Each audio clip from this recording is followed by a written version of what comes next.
Before the game even starts, she turns to the devs and thanks them. Then it's go time, fun is coming because she's just a regular high school girl at heart. But deep down, she's straight up refusing to face the truth. Ever since she was a kid, she'd just drift through crowds like she didn't quite belong, floating right among everyone else. She finally understood how brutal life could be, and the older she got, the heavier that truth hit. Because when she became a junior high student, she never once stepped into school, and even after taking the high school exam, she still couldn't bring herself to go. She skipped school completely, glued to online RPGs like nothing else exists. When the character choice hits, she snaps to elf, then dyes her silver hair but makes it glow gold too. It's so addictive she even finds time to sleep. Even after she crushes the main quest, hits max level and collects every item, she still can't stop the grind. The devs always cooked up wild, over-the-top events that kept us cheering. This game gives. Hands her a job to dig a hole inside that tiny cave room, and she starts to wonder if it's a hidden room. Dig a hole during the Christmas event, beat the NPC, then stick to the right wall and keep your hands off the chest's contents. Next she spots a secret passage and finds the R. He tore through the room again, digging for the next sign of the event. She stares in shock, waiting for something to finally click, then the floor flashes 10. Multiplied by 10, her mind races. Maybe it's not that square, she mutters, and when she figures 200 steel should do the job, she can't help it, she giggles under her breath. From the very top right corner, she resets and starts over again. Every journey that stretches 1,000 miles kicks off with just one fearless step. She stares at the ground and digs, then light gushes up from underneath, revealing the original. She's witnessing an effect she's never seen before, and her eyes are locked on the screen. Then, like a switch flipping, everything snaps back to normal. It's not an item box, and it sure isn't some boring picture book. It's been logged, so she figures she's got it, and that's where this all starts. She's fighting through a world she barely understands, and she's giving it everything she's got still. She just can't slow down. She drops into sleep already dreaming about tomorrow where she'll play even more. But on a bone-chilling Christmas night she was about. He looks like he's straight up dead. When she died, she couldn't believe it would happen on Christmas. Despite being buzzing for tomorrow's session, she was desperate to jump back into the game again. She tells herself, it's fate, I can't change it. Once she dies, she'll never crawl back into her real world, yet the moment she wakes up, she's been reincarnated. Cradled in her mom's arms, she soaks in the warm, loving look her parents keep stealing her way. She got reborn and somehow kept every memory from her past life. And when her mom held her close, that beautiful silver-haired woman became the first love she ever truly recognized. Meanwhile, her dad's face felt average next to hers, but her golden eyes still gleamed in perfect contrast against his brown hair. She's inherited her mom's silver hair and her dad's golden eyes, and trust me, there's no doubt she's going to be stunning. She swears the universe flipped the script and dropped her into the exact world of her favorite game. At first, she could barely do a thing, just a helpless baby. But with every passing day, she finally learned how to stand on her own and walk without help. Even though she's trapped in a high school girl's mind, her body, right down to her muscle strength, doesn't grow any differently than a regular baby. Every single day, she drills herself until she can finally face her parents with the words they need. Then right before she goes, her mom orders, "Stay home with Dad," and she ducks back in a hurry, mutters a quick excuse, and throws her a wave before disappearing from view, leaving you there staring after her gone. All alone, she freezes in place and gapes as a screen suddenly flickers into existence. Her stats are right there, and they're absolutely unhinged. It's all about the stats for the character she played in the game, basically. The game data from her past life got slammed straight into this world with her. Now she's convinced she's already the absolute best in the whole world. Every single item from her favorite game world is right here. If that's true, then she's got one goal, and she's not wasting a second. That's how the adventure kicks off, and you set out on a wild journey. Green Lake is absolutely breathtaking, and she can't stop wondering what wild colors that gorgeous CGS lake shows in this world, though it took her forever to reach it from Shortcut Forest. She can't stop wondering, how on earth do enemies steal and copy other people's abilities? And how does that ever-shifting desert keep rearranging itself, layout by layout, without end? Wait, how in the world does that dry wind and the sand battering down actually reshape the land? She's got one mission: see every single one of them, then devour every last secret. She wants to dive into this world with every ounce of her heart. This is her chance to live it, not just watch it through a computer screen. She's craving the full experience. She wants to taste, hear, see, smell, and feel every single second. But if there's one thing that's worrying her, it's this: she can't even verify whether that item actually works. Her smile stays put, but she shrugs it off and moves on. She gets yanked out of her head the moment her father calls, asking her if everything's actually okay, you ready? He calls again, frantic to know if she's there. Did she move? She slides onto his bed, tilts her head back, and calls up to him, "Papa." And when he hears her, relief crashes through him as a soft sigh escapes, because in this world she's called Rennie. Her father is sick right now. He got smashed in a monster hunt accident about a month after she was born, and the wound carried some nasty disease with it. So her mom has to grind herself into the ground just to scrape together medicine and food for him, and for everyone else too. She's convinced that all of this means she's way easier than most babies. Then her stomach growls and her father just knows it. Milk time again. Her father's condition is steadily spiraling worse, and her. If she keeps grinding like this, her mom's going to drop too, so tell me what now. But she has to set everything back right starting now. First off, she has to drag her dad back to health, and lucky for her, she can finally use her items, like that legendary healing potion. It wipes out every abnormal status effect, so yeah, she's going to use it to cure him. And yeah, after they sell that rare produce, the cash they bring in should finally steady their finances, so her mom won't have to grind herself into the ground anymore. Once she realizes she can tap her inventory, she's going all in, doing everything in her power so her mom and dad can rest easy, no matter when she finally sets off on her journey. She meets her dad's gaze with warm, trembling eyes and whispers to herself that he's going to be okay. After a brutal struggle, she finally hauls herself up, then she swings her hand open and reaches for the door. Her invi. He pulls up the inventory on the screen and demands it confirm the healing potion. The moment it landed in her hands, she stared it down, expecting some legendary healing potion to look like a messy rainbow-colored flute. But lugging it is a nightmare. It's way too heavy for a 1-year-old, and she cracks that bottle open and it's brutal, yet she refuses to quit. This brutal grind is just part of her everyday routine in the game, no shortcuts, no mercy. Finally, she wrestles the cap free and twists it open. She reaches up, then the potion slips from her tiny hands and blasts straight onto her father's face. That former high school student, reborn as Rennie Gora with max-level power, tried to make her second life count from day one, and her very first attempt at being helpful crashed straight into marrying off her father's bet, right after she got her wedding. Her dad squints like, "Where are you even getting that water from?" And her mom snaps back, "This is the 6th time already." She rushes to check if her husband's okay, then he picks up. He lifts their child, grins wide, and says yes with a laugh, teasing her for soaking him while he slept, then her eyes. Tears well up in his eyes as she realizes just how fast he's bounced back. Rennie grins too, relieved to see Dad finally back on his feet. Turns out the potion worked even without her getting him to drink it, and the moment it touched him, he was better for real. Here, it's like inventories don't exist. Mom and Dad have zero clue where she even got those healing potions, and they can't seem to see the status screen either. She figures because she's a reincarnator, she's the only one who even has stats and inventories in mind, like it's a built-in ability she actually treasures. It means she can flaunt it in front of everyone. Her father. Her father jokes she's probably a water mage, and that she only goes after him because she can't stand him. Then her mother shoots back, or maybe she's just messing with him because she secretly likes him. He blurts, "Is that so?" Then hoists her up and teases that she's somehow gotten pretty heavy. "Look how huge she's got now," he says. Then she jabs a finger in the air, grinning like she just leveled up, and declares, "I'm 2." She had turned. He swings into turn 2 while frantically pouring healing potions over Dad. Right before he heads out for work, he tells her, "Take care of Mama for me." She nods hard and promises, "Leave it to me." Still, she trips over a few words, praying her teeth will grow in fast. Her Mom's worry creeps up, so she softly cups her face and promises her papa that he'll be just fine. Day passes, but then she flashes a smile at her daughter, agrees she's right, and insists they should wait for him to return. Later, work snatches her attention and she abruptly points toward the door, telling them she's stepping outside. Then her mother speaks up. He heads into the garden and orders her to stay put, right where she can keep him in sight. She decides it's go time. Time to execute step 2 of her plan and finally give her poor, overworked family the help they've been begging for. She steps outside, convinced this has to be her way in the farmland plot. The crops won't take off at all, because they keep planting over the same tiny patch, and it's mostly just a cramped vegetable garden meant to keep everyone fed.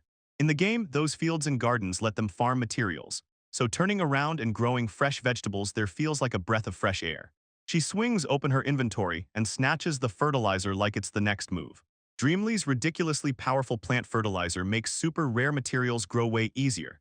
She didn't dump it all on the ground, and now she's finally done hauling something that heavy, but then she grabs her own resolve and swears she won't quit, because this is nothing compared to the game, and all she has to do is spread the soil, so she starts hunting for a spade. And just when she's trying to figure it out, her mother barges in, demanding to know what's wrong. She leans in and tells her mom she wants something she can dig with. A wave of sadness hits her face as she breaks down and apologizes, admitting they simply don't have the money to get something like that.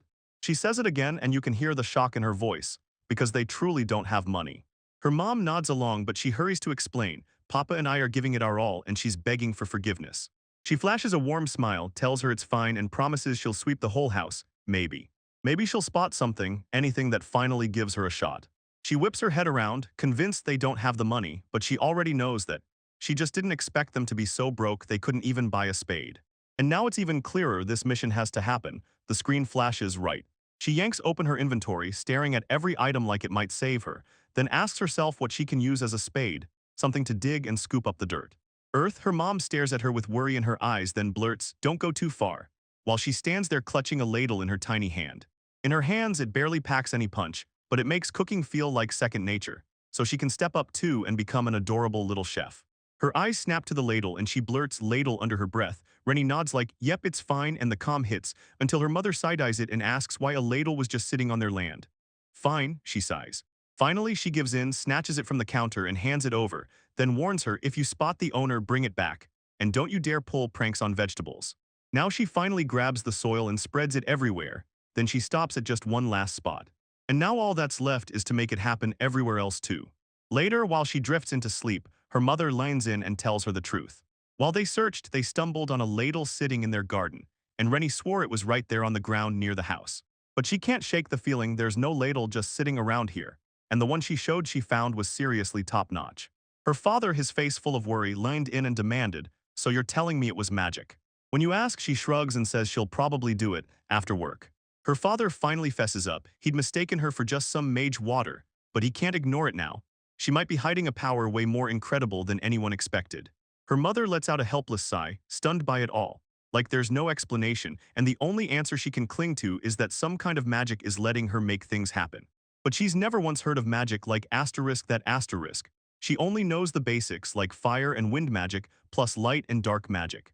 He asks if that strange magic she's never even heard of really exists, and she calmly admits she doesn't know, then drops the truth that she's way more than just a water mage.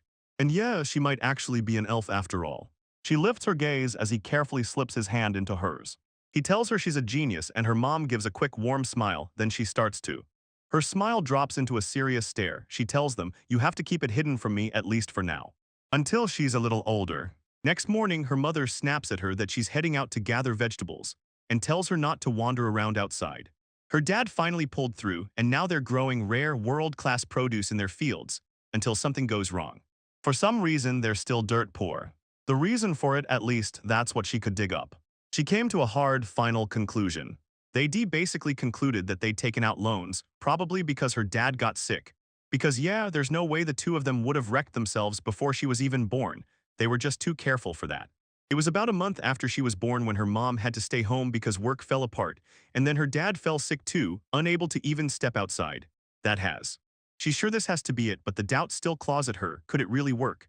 They grind day and night, selling everything they grow, and sure, she doesn't mind eating vegetables, but the thought of failing to pay back their loans no matter what they do. That thought just won't let go, she feels. Feels like someone's getting ripped off, she snapped, like she'd finally had enough. She snaps back to reality the instant someone slams the door, barking for their money back.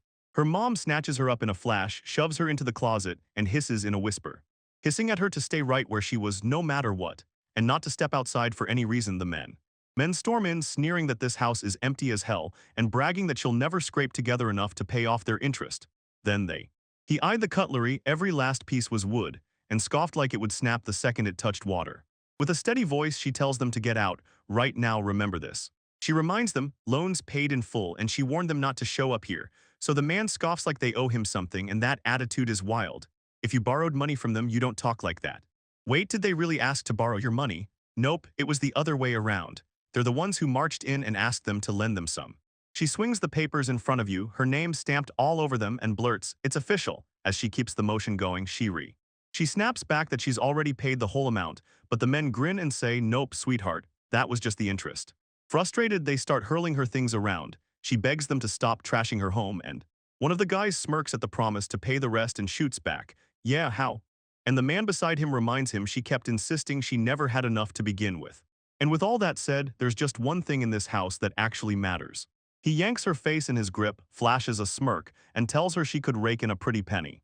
Then he snaps that the whole disaster happened because she never once says yes, so when she doesn't answer, he presses, "Are you deaf?" And the twisted point he's trying to make is that she could pay back those loans instantly if she just handed over her body. The other man shook his head and said it was a real tragedy. If she only had a daughter, they could use both of them to their advantage. I'm pretty sure her kid's gonna die, being poor must be awful, and then she points to the third chair and goes, was that supposed to be Maida? Dead's kid, Rennie's eyes snap wide open when she hears it. She's dead, or maybe it's even worse that her parents are pretending for her, and then out of nowhere, one of the men. The man snatches her and yanks her away, dragging her along while he snarls that if she grabs on and begs them to let go, because if she won't come with them, she'll only keep getting unhappier. Panic surged through the closet as she realized, if she even dared show herself, things could get a whole lot worse. But right then, her father storms in and barks, "What do you think you're doing in someone else's house?" He yanks the man aside, tumbles to the ground, and screams for them to drop it. Then he plants himself right in front of Rennie, daring them to even think about taking his wife again. The men scatter in panic, but one of them yells over his shoulder that they'll remember this. Rennie's so full of himself that he thinks he's invincible, and insists she doesn't have to show up anymore. Her screen lights up again. She picks an item to lock in her choice. Now, when those permit robes are equipped, they hide you from sight and let you slip past enemies without a single run-in. Before she leaves, she scribbles a letter to pass it on to her, then she bolts out without looking back, while her dad is busy soothing her mom, she clenches her fists and vows she'll never forgive them for what they did, making her mama bawl her eyes out outside. Outside, the men huddle and talk about him. That guy is built different, one blurts out. In a straight fight, none of us stand a chance. In other ads, they act like his power can't touch that monster, but it still doesn't change what's coming. So what now? He got torn up protecting his comrades, and the wild part is he still has no idea that the guy he trusted back then was paid off by them. They nailed him in his own trap. He should have been dead, but nope, he somehow fought through and kept breathing. They'd reach out to his wife the moment money got tight, then bring her in, kids included, so she wouldn't have to fight alone. And speaking of that, didn't he also step in to support the family of one of his fallen comrades? He shoved money into their hands, basically saying, "You couldn't save yourselves, so take this." He mutters, "What idiots." Even though his own comrades helped sell themselves to them, yeah, they were the ones who pushed them to take out loans and set him up to betray him.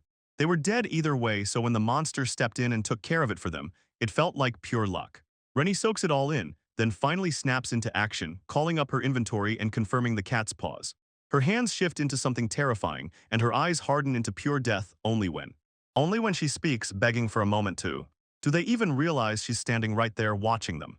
She stretches out her paw, reaches her hand in, and demands the papers from earlier, straight from the one she's talking to.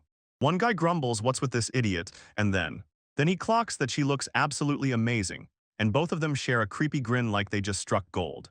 The man demands to know where she came from, admits they're totally lost, and pleads for her to show them the way. She nods once, spins on her heel, and takes off. Then they start chasing her with a cloth in hand, only for her to shout that they'll never catch her.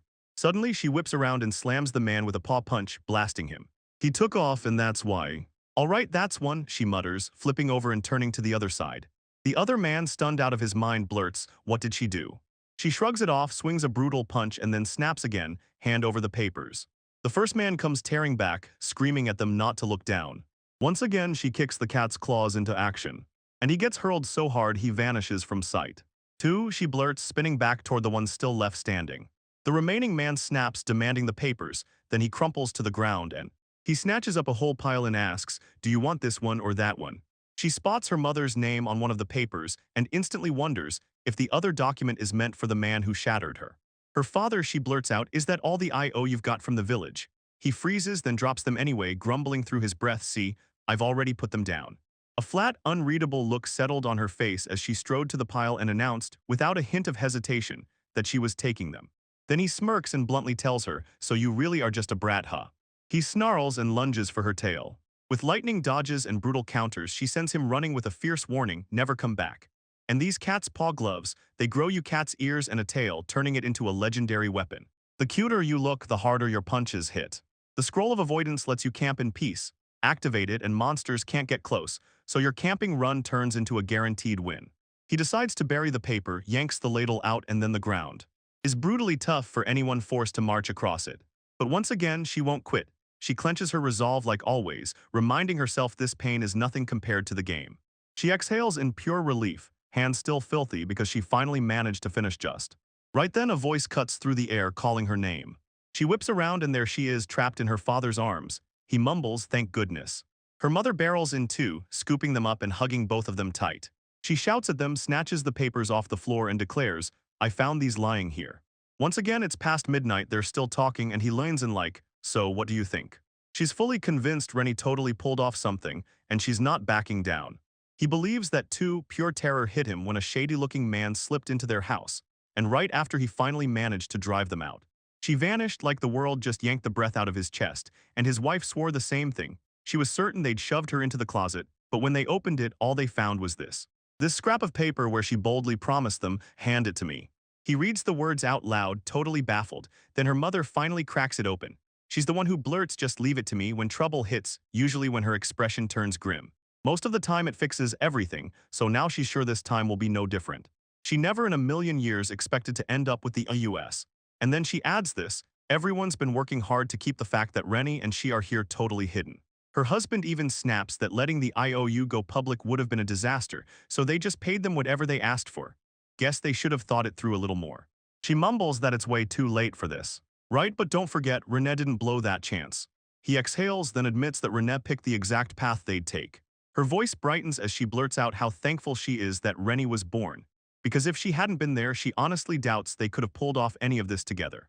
A smile bursts across her father's face as he says she's the best daughter ever, she's the D. She's a straight-up genius, just wait until you hear what her mother never thought she'd be handed a blessing after they decided to try for a baby together. But she was over the moon, still thrilled that she let go of everything and grabbed his hand back then he shoots back, so is he. She flashes a warm smile and decides she has to reach that girl. Because if anyone can keep Rennie safe, it's her, that's for sure. That night, Rennie snaps awake and bolts upright, guided by her bell of perception, which warns her the instant it senses enemy-killing intent. Because that's the one thing every adventurer can't ignore. She murmurs the word enemies, and the whole room goes silent. He subtly slides off the bed. Gazing out the window, he spotted a whole group of men gathered below. She keeps muttering, how stupid are they? Because it's only been a week since she got the ES back. Mom and Dad barely left the house all week. Dad clung to her like crazy, playing with her non-stop like he was trying to make up for lost time. But don't be fooled, because this piece is just the calm before the next wave of trouble. It gets worse. Debt collectors don't just want payment. They use the ease as a weapon to intimidate them, and every time they demand more money, it's really about one thing: taking her mother away. As long as they're hunting her, their home is trapped in the crosshairs. And honestly, even right now, Rennie mutters, this can't go on. She grabs her hermit's ropes and cat's paw gloves, then adds the feathered rabbit boots jolt her into action. Built from feathered rabbit feathers, they crank your speed and let you slip into jump mode, and now that she slips it on and suddenly she's lightning fast. She won't burn out, even with her max level, until you realize she's only at 3, so after just a little walking or running, exhaustion hits like a wall. And she can't fly with those rabbit feathers either. They only let her leap higher, the harder she pushes with her strength. Then she blasts out the window, no hesitation, and it's go time to wipe these baddies off the map. She touches down without a sound, eyes fixed on them as they talk. They huddle together, totally lost, and it's like none of this makes even a lick of sense. There's supposed to be a house right here, so where did it vanish to after that? After a quick look, it becomes clear. The scroll of avoidance throws mental static at the threat, and somehow it works. Suspicious people closed in on their house, but the moment they reached the spot where she buried the scroll, they froze. Then, for some unknown reason, they abruptly turned and vanished in the other direction. They've been running those 3 steps over and over, and then boom, one of them yells, asking if anyone's seen something. The answer comes fast. Nope, they can't spot anyone at all, just the group standing there. Another fires back, saying they're wasting their time and should just turn around. But then one of the tremors ripped through them, and one of them blurted, "This is a bit terrifying." "Isn't this weird?" they gasped. "Something like this shouldn't even be possible." They hear someone laughing, and it sends a chill through them because it doesn't sound normal. It sounds like trouble. Makes them freeze in place like, should we just give up? One mother standing there alone. It's just one woman and they've already raked in enough cash, so maybe they should leave her alone. But the other one won't budge. No house or no house, she's got to leave sooner or later because she's still stuck in that village, and they've spotted that guy way too many times. If they finally trap him, she won't have any choice left but to come out. Outside, she mutters, "Ha," and that single sound hits them like a sudden jump scare. They bolt off again, and she keeps running after him until she finally reaches the spot. Then she just stands there and takes it all in. She said, "No way, so you're the debt collectors." Mom scraped together money from here to buy the daily essentials and medicine for that. Even though it's just a block from Main Street, this place looks ridiculously fancy. So fancy that she can't shake the feeling her mother never saw things ending up like this. Still, it's wild. They marched right through the main gates like they had nothing to hide, not even a hint of pretending they weren't suspicious. And you'd think there'd be some limit to that kind of carelessness. But they just turned around and headed straight back to their base. Looks like the city turns a blind eye to this, and she can't shake the feeling they were trying to auction off Mom. They never would have been this involved, but okay, she has to admit it. Her mom is downright goddess-level beautiful, and she loves her with her whole heart. She drops onto the roof, and it catches everyone off guard. The broken, poorly lit ground floor she wasn't even trying for got ripped apart by her. Masterful handiwork forged it into a starlet's atrium. All right, it's excavation time, let's dig. She smashes them back to back, pounding through each one without mercy. Crashes on one side while bodies pile up on the other. She lunges in and grabs the leader by. The jerk grips him by the collar and yanks him forward. While everyone else is ready to walk away, this one grabs control, shuts them down, and drags them back into it. One of the guys mutters, "Whoa, what's happening? What just went down?" And he mutters again, saying that place is seriously messed up, and they should have just left those people alone. The leader yanks at his own hair, groaning that it's a curse. Yeah, they're cursed for real, then Rennie clocks it. He thinks she's some evil spirit. Out of all the feelings humans have, fear hits like a lifeline. Your body uses it as a survival instinct, the thing that keeps you breathing and alive. People steer clear of scary stuff and never do what terrifies them, because fear is the shield that keeps them from walking into danger. She flashes a grin, then her face twists into something downright monstrous. With a chilling, low voice, she spits out a chant and makes it crystal clear. She won't ever forgive you. She'll never ever forgive them, not once, not ever. The men go rigid, terror snapping across their faces, their voices cracking as they plead for mercy. Exactly what you'd expect from an overpowered 3-year-old because her acting is spot on, and then suddenly the man blurts out the truth. This isn't on them at all, they were just doing what they were told. She demands to know whose orders she's supposed to follow. They hesitate for a beat, lock eyes, then he finally blurts out the city's boss. They were just carrying out the mayor's orders, no questions asked. Those debt collectors wouldn't quit, so she snapped, broke them up, scared the answers out of them, and learned who was really behind it all, it turned out. And somehow he was about to become mayor, right in a. So basically the person running the whole town, the most powerful, most important woman in it, and she. She shoots back, "Is that the truth, or are you just saying it?" And the man blurts, "I'm not lying." Lying, forget it, he finally admits it's the truth, and there's even proof. They don't know the details yet, but it's all locked up safe. She thinks he's just blurting whatever pops into his head from pure fear, but the fact that the guard waved them through, no questions, no checking, makes it feel pretty believable. Catch, this is way bigger than you think, because the one hunting Mom is a major power player. Spotting a person like that was basically begging for non-stop trouble, because she lived in a kingdom where the crown stayed in the royal bloodline, backed by powerful lords who ruled their own slices of the land, each split again into cities, run by appointed city mayors, usually royal family or vassals with major achievements, and those mayors were handed non-hereditary noble ranks by the king, so they sat right at the bottom rung of nobility. And in any big town under a city's rule, the town mayor isn't elected. He's handpicked by the city mayor, and 9 times out of 10, it's a wealthy merchant or a high-ranking civil official. But it's not just one place. Other towns and villages fall under their control too.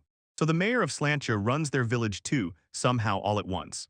Once the man snaps his knife through the air toward her voice, but it whiffs her completely and she slowly turns, watching panic ripple through the crowd as one man hammers the other with accusations. Both of them scrambling, desperate to prove it wasn't him. She realizes that wasn't him, and that talking things out wasn't the smartest way to dig up information. She figures that if she shows even a crack of openness to reasoning, their panic will shrink, and she decides to make them fear in the first place. She slams the cat's paw into action, and the blast kicks everyone backwards so hard they tumble out of frame, staring in shock. She glances at both the ones awake and the ones lost in sleep, then vows they'll never cross paths again. She swings around to face the leader, easing off just enough to keep him breathing, while still carving her revenge exactly where it will sting the most. Then she steps out before him, and the leader freezes, mouth shut, eyes wide, while the hood of the hermit's ropes turns you invisible to enemies. And when you rip it off, you become painfully visible. She leans in and says she's got a question for him, then demands to know where the safe one is. She turns one debt collector into a shooting star, then slips a quick note about the safe, because she's betting the proof of her connections to the town mayor is locked inside. She dug through the wreckage, but she didn't find a single safe. No matter how her attack landed, there had to be shards of it scattered around somewhere. She mutters, "Who even cares about that?" Then she snaps, "What's the point of all this?" Like she's demanding answers, especially when she questions if she's the one who started it. That's right, her claws tear into the wood and rip it apart, and he's just starting. This shock bursts out as a whisper. She can't believe it, no way. She snaps him off, "Where's the safe?" And he erupts in curses at his own guy, furious that he blabbed about it, then curses again, because he's never heard of anything like this in his life and he then she straight up admits that the ES vanishing was her doing too, and she leans in to ask if you've got a grudge against Mayor Sherdam. When she nods, he snaps, I knew it. That old man just keeps going around blunt as a hammer, collecting women, what a disgusting hobby. Then he leans in and tells everyone the truth, he's the richest guy around here. He'd definitely go for a cat beast girl, but kids like her cost a fortune, even when you know exactly where to find them. He demands to know what she plans to do after she wipes them out, because if she goes against Shirton, she can't possibly keep living around here. He sees that confused look hit her face, then he blurts that a kid like her won't get it, she just shrugs and says yeah, like she never even tried. Before he gets back on track and asks where the safe is, he snaps at her to shut up, because if she truly doesn't know, he's going to educate her. Mayor Sherdam pulls every politician and judge by the strings around here, so yeah, he can absolutely cook up a whole false story. He cooks up fake charges, unleashes his soldiers, and seals her fate as a publicly named wanted criminal. Then he points at her like she's the devil in this town and declares she's the evil one. She's the one being framed. He dares her to throw a punch, daring her to raise a hand against him, and promises she'll never live normally again. She just shrugs and says she's fine with it, but the man flinches in shock as she keeps going, saying she's taking that journey no matter what, and she doesn't care a bit if the mayor of that tiny town and his debt collector goons label her evil. Even if this little town and the nearby places brand her a criminal, it won't touch her life at all. She promises she's got something wildly interesting to tell him. As long as nobody finds out, it's fine, she AI. The game crashes straight his way. He shoots back a loud thanks for the intel and drives her fist straight into his throat, then lands another punch. Punch follows her goodbye. She scans the. He kept glancing around, hunting for the safe spot like it might vanish. He keeps staring again and again, then he spots it for real, an underground way. If this were the game, she'd have to scour the entire playfield square by square until something finally jumped out at her. Being sharp with what you notice can literally make or break you, because she's absolutely terrified. She scans the room for a safe path, her eyes sharpening on the exact spot he's been circling like an idiot, and boom, there it is, an underground way in. She drops down into the dark, the shadows crowding her senses, then snaps on Cat's eyes, and there they are, shells packed tight with food stretching out like a hidden feast. Cat's eyes are absurdly useful. She even catches herself wondering if this is what real cats see. Trouble is, she barely ever gets chances to use them. In the game, there was this fairy lantern, way easier to use. But sure, she could have brought it here too, except then she wouldn't be the only one enjoying that warm little spotlight. In this pitch-black darkness, she'd be impossible to miss, especially on a stealth mission that she's going behind. Tucked between the stacks of food, something snaps her attention like a spotlight. She hauls those food sacks out, pure muscle, about 30 kilos each, and she's doing it all with her cat paw glove. Gloves, she lifts it like it weighs nothing, and one sharp thought hits her. If only she'd worn these when she was messing with that healing potion and trying to fix the whole disaster. Still, no, she could never strut those things in front of her mom and dad. Sure, they're the perfect disguise, but she can't exactly wear them every single day. As she wipes the last stacks out of the way, the safe finally swings into view. Interview done, now she just needs the password, and with a tiny flare, she twists it open and the moment snaps alive. Inside, there are heaps of IOUs stacked like weapons, and a thick ledger that feels brutally heavy. A rock-solid slam dunk that the mayor's hands are stained with corruption. She doesn't have the details, but the signs are screaming: fraud, embezzlement, and even human trafficking, all backed up by what looks like solid proof. If those debt collectors had snatched Mom, these copies of the human trafficking receipts would have nailed her name right on the page. She rockets out of the underground, shooting way higher than she ever planned. The document slips, her balance snaps, then before she can even react, she's gone. She's plummeting, of course, and now it's a disaster. She spilled the healing potion all over Dad, dumped the fertilizer across the field, and somehow all that's left to ruin is the documents. She felt it in her gut. She should have shoved those documents straight into her inventory. She even caught herself thinking about it while she was sorting through them. But there was nowhere she could run to if trouble struck, so she decided it was safer to hit back outside. With only one exit to worry about, she never expected herself to jump too high and come crashing down, documents spilling everywhere. So yeah, she's calling herself silly, and it stings just how painfully aware she is of her own inadequacy. Then she digs in her heels and tells herself, it's fine, this always happens in the game. She refuses to get rattled. Everything's fine, someone screams. He screams at her to watch out, then a girl dashes in, scoops her up, and mumbles, Thank goodness. Rennie just stands there and wow, what a gorgeous girl. An elf, she thinks, then the girl nods and says it's true, and Rennie's stomach drops. Realizing her own ears were lighting up too, the girl lays her down softly, then rushes to apologize profusely like her rudeness burned her. She drops to her knees with effortless grace, then flashes a warm smile and says it's an honor to meet Lady Rennie, and she admits she has. He's waited forever for this exact moment, and it hits him like a punch, pure shock. Renee freezes, blurted out that she knows her name, then the girl shoots back, "My mom told me." And Renee just keeps repeating it stunned, while she wonders whether her mother even knows she's an elf, and the girl says. Apple says it looks like nobody's filled her in yet, and the sadness on her face practically screams. Rennie softly pats her head, tells her it's okay, leave it to me. And the girl can't help but glow with pride, thinking she's an overpowered 3-year-old after all the girl is. She blurts out an honor, because she never, ever imagined the day would come where someone would finally pat her on the head. They're seriously the sweetest, most amazing person you could ever meet. Her eyes look like they're about to spill over, so Rennie blurts out, "Are you okay?" While she stares back with tears and insists she's fine, then apologizes for all of this. She's been waiting for what feels like forever, craving the moment she finally gets to meet her, and that. And she was starting to fear they'd never make it, She suddenly bursts into tears, blurting out that she had no choice but to show him that pathetic side, then quickly decides she wants to be way cooler. Cooler greeting Rennie has. She's completely clueless about what's going on, but she keeps soothing her, insisting I was cool. And when she slips, she catches her mid-fall, then swears it again, "See, I was really cool." Really cool. This elf girl can feel it too. She knows this is big, life-changing stuff. Rennie finally blurts out that she's happy to meet her, but the worry keeps chewing at her brain. This isn't good. She's way too precious to risk. Renee reaches out again to pat her head, then her hand jolts to the left, only to gasp in pure shock as the girl suddenly keels over right in front of her later. Then the girl finally cracks, apologizes for falling apart, and spills the truth. Under the moonlit sky, she plunged through the air, evil deeds fluttering around her like guilty confetti, while a girl, so adorable she could have been an idol, kept right with her. And she was an elf too. Then everything exploded into action. The girl blurts out an apology for falling apart so hard, but she leans in, tells her it's all right, and asks, "Are you okay?" The girl admits she was just a little too caught up in the excitement. He leaned back, clearly enjoying it, and then the elf girl snatched up one of the papers and demanded, "What are these documents?" Rennie shoots back that they're the smoking gun behind Mayor Shortum's dirty crimes. The elf girl blurts, "That's insane." And then, right then and there, she dashes off to hunt down exactly these. Rennie's thinking fast. She only meant to smash the hideout, but they've got some major backer behind them now, so what's she supposed to do next? The elf girl reassures her, "Leave it to me. She'll handle everything," so Rennie just mutters, and when the elf girl says yes, Rennie finally lets herself breathe. In seconds, she scoops up every stray document and slams them into your hands. She bursts back, shouting that they've gotta go. Mom will be freaking out, but the second she turns her head, Rennie disappears. Her eyes go wide as she cries out, "Rennie." Rennie stays cool and calmly tells her that her cloak lets her vanish from people's minds, like she never existed. The elf girl stares, totally lost, so Rennie asks, "Can you hear me?" The girl jolts and flinches. She gives a quick nod, then answers with a bright smile. Yeah, she can hear that adorable voice of hers loud and clear. The elf girl leans in and asks if she's rocking any other power-laced gear. Rennie snaps back, "Yeah." Then she presses, "Does your mom know?" And Rennie admits, "I haven't told her."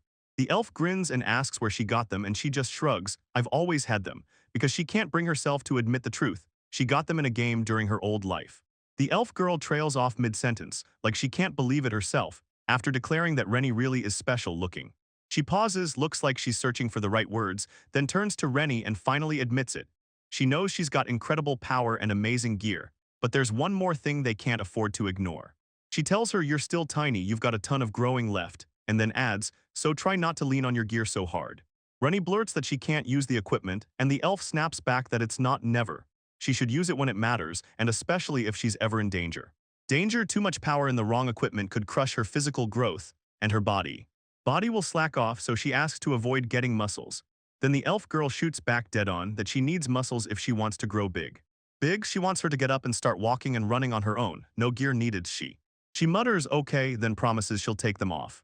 The elf stands there stunned. She's already done. She can't even bring herself to explain everything. Then she lashes out at herself for not knowing a thing about Lady Rennie, before she snaps back, reminding herself that her feelings don't matter right now. Lady Rennie is different. She's got a power that's nothing short of wonderful, and that's all that counts. But then she snatches her hand, yanks her back to reality, and swears she'll do her best to walk. Then in a gentle voice, she asks if he can hold her hand as they walk. She's terrified she'll trip and tumble, and the elf goes along with it. The elf blurts, "Of course." Rennie grabs her hand, yet the warmth feels so small, so unreal that she can't stop staring, shocked that this tiny touch is actually Lady Rennie's. She adds, "If you're tired, can you carry me?" Right then, the elf girl dramatically collapses to the ground, and it cuts off like she's about to say something. Still reeling, they shot up fast and blurted that they had to get going.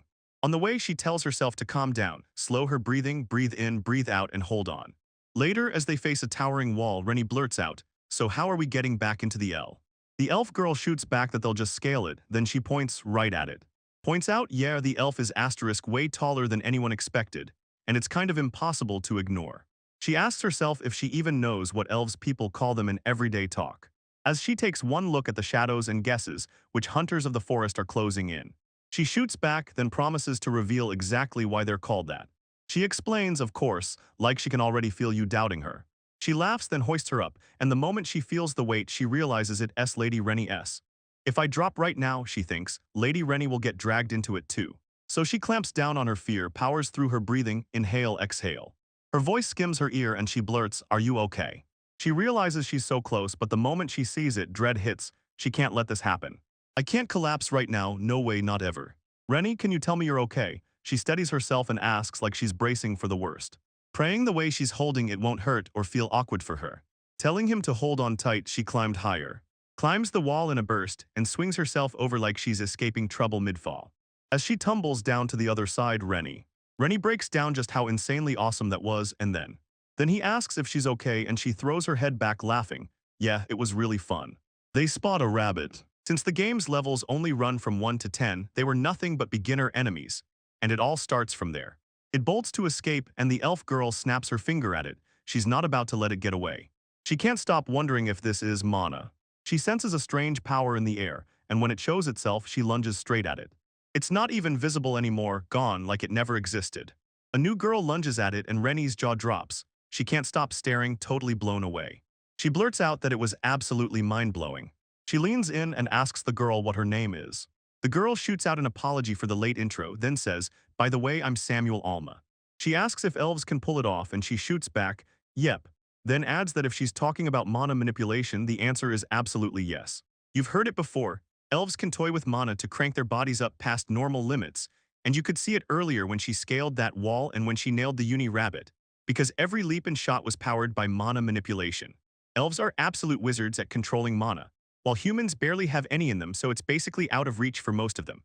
But elves' mana flows through their bodies with their blood, giving them tons of power they can steer with ease, and that's why they live so much longer. Honestly, it leaves you wondering if she can pull it off too. Her profile says she's an elf, but her ears are totally not pointy at all. She asks if packing on muscle would make her stronger, and they tell her, absolutely you can. She's got wild potential, but she's still not fully grown. So if she keeps waiting until she's around 13 to 16, those dormant powers will finally wake up, and then she'll be able to unleash everything she's been holding back. She tells her, walk with your own strength, use what I taught you, and she makes sure it lands right there. She's like, yeah, sure, I'm max level, but if I'm not wearing gear, my stats don't feel maxed. So she's totally on board with the idea that age can slap a stat modifier on you, kind of like Sammy Chun. Said then she goes quiet, like her mind just slips the leash and she gets swallowed up in her own thoughts. She realizes a nasty negative modifier got tacked on, and it doesn't stop there. She popped up right after her chat with Sammy Chan, so her status screen won't show everything. It only flashes the stuff she's picked up, like what she knows and even numerical values, and then it displays that for her and everyone else. And yep, she's an elf, at least in her own mind, so mana starts pumping through her body like it's alive, but if she can only control mana the basics, she won't grow much stronger than this. Once she hits max level in the game, there's no upgrade button left for her. But in this world, that limit might not be the end. She's thinking it as her hope flickers. She's convinced there's still a whole mountain of room left to grow. She knows each of these steps is another punch thrown at that nasty negative modifier, until it's finally gone. She snaps her eyes to her papa, and horror hits like a punch. He rushes in, throws out a breathless apology for being late. Her mom even asks, does anything hurt? And she shakes her head fast, saying, no, I'm fine. Sammy Chan's mom grabs her and showers her with gratitude. Sammy Chan doesn't give her a single word, no response at all. She acts like she should be thanking the one who reached out, then calls her mom instead. Her mother, Her Majesty, saying it like a thunderclap, left her staring, stunned, and full of questions. Because mother is pure majesty. Rain's mother looks at her and says, I know you're exhausted, then insists they need to talk it all out properly, no hiding, no skipping anything. Rain reassures her with a steady voice, telling her she's completely fine. When her mom asked what Rain thought after hearing she'd been crowned the Queen of the Elves, Rain grinned and said she thought it was pretty cool. Her mother finally realizes they have to come clean and truly tell. Just because it rains on everything doesn't mean it can't guide her. She'll feel it, understand it, and finally choose her own path. So she turns to Rain and fires the question, can she tell humans and elves apart? Rain leans in and says, it's mana, and then admits that Samu once told her all about it. Then her mother finally confesses the truth. She, too, lost control of her mana. This kind of situation is basically a death sentence. Everyone has to deal with it, one way or another.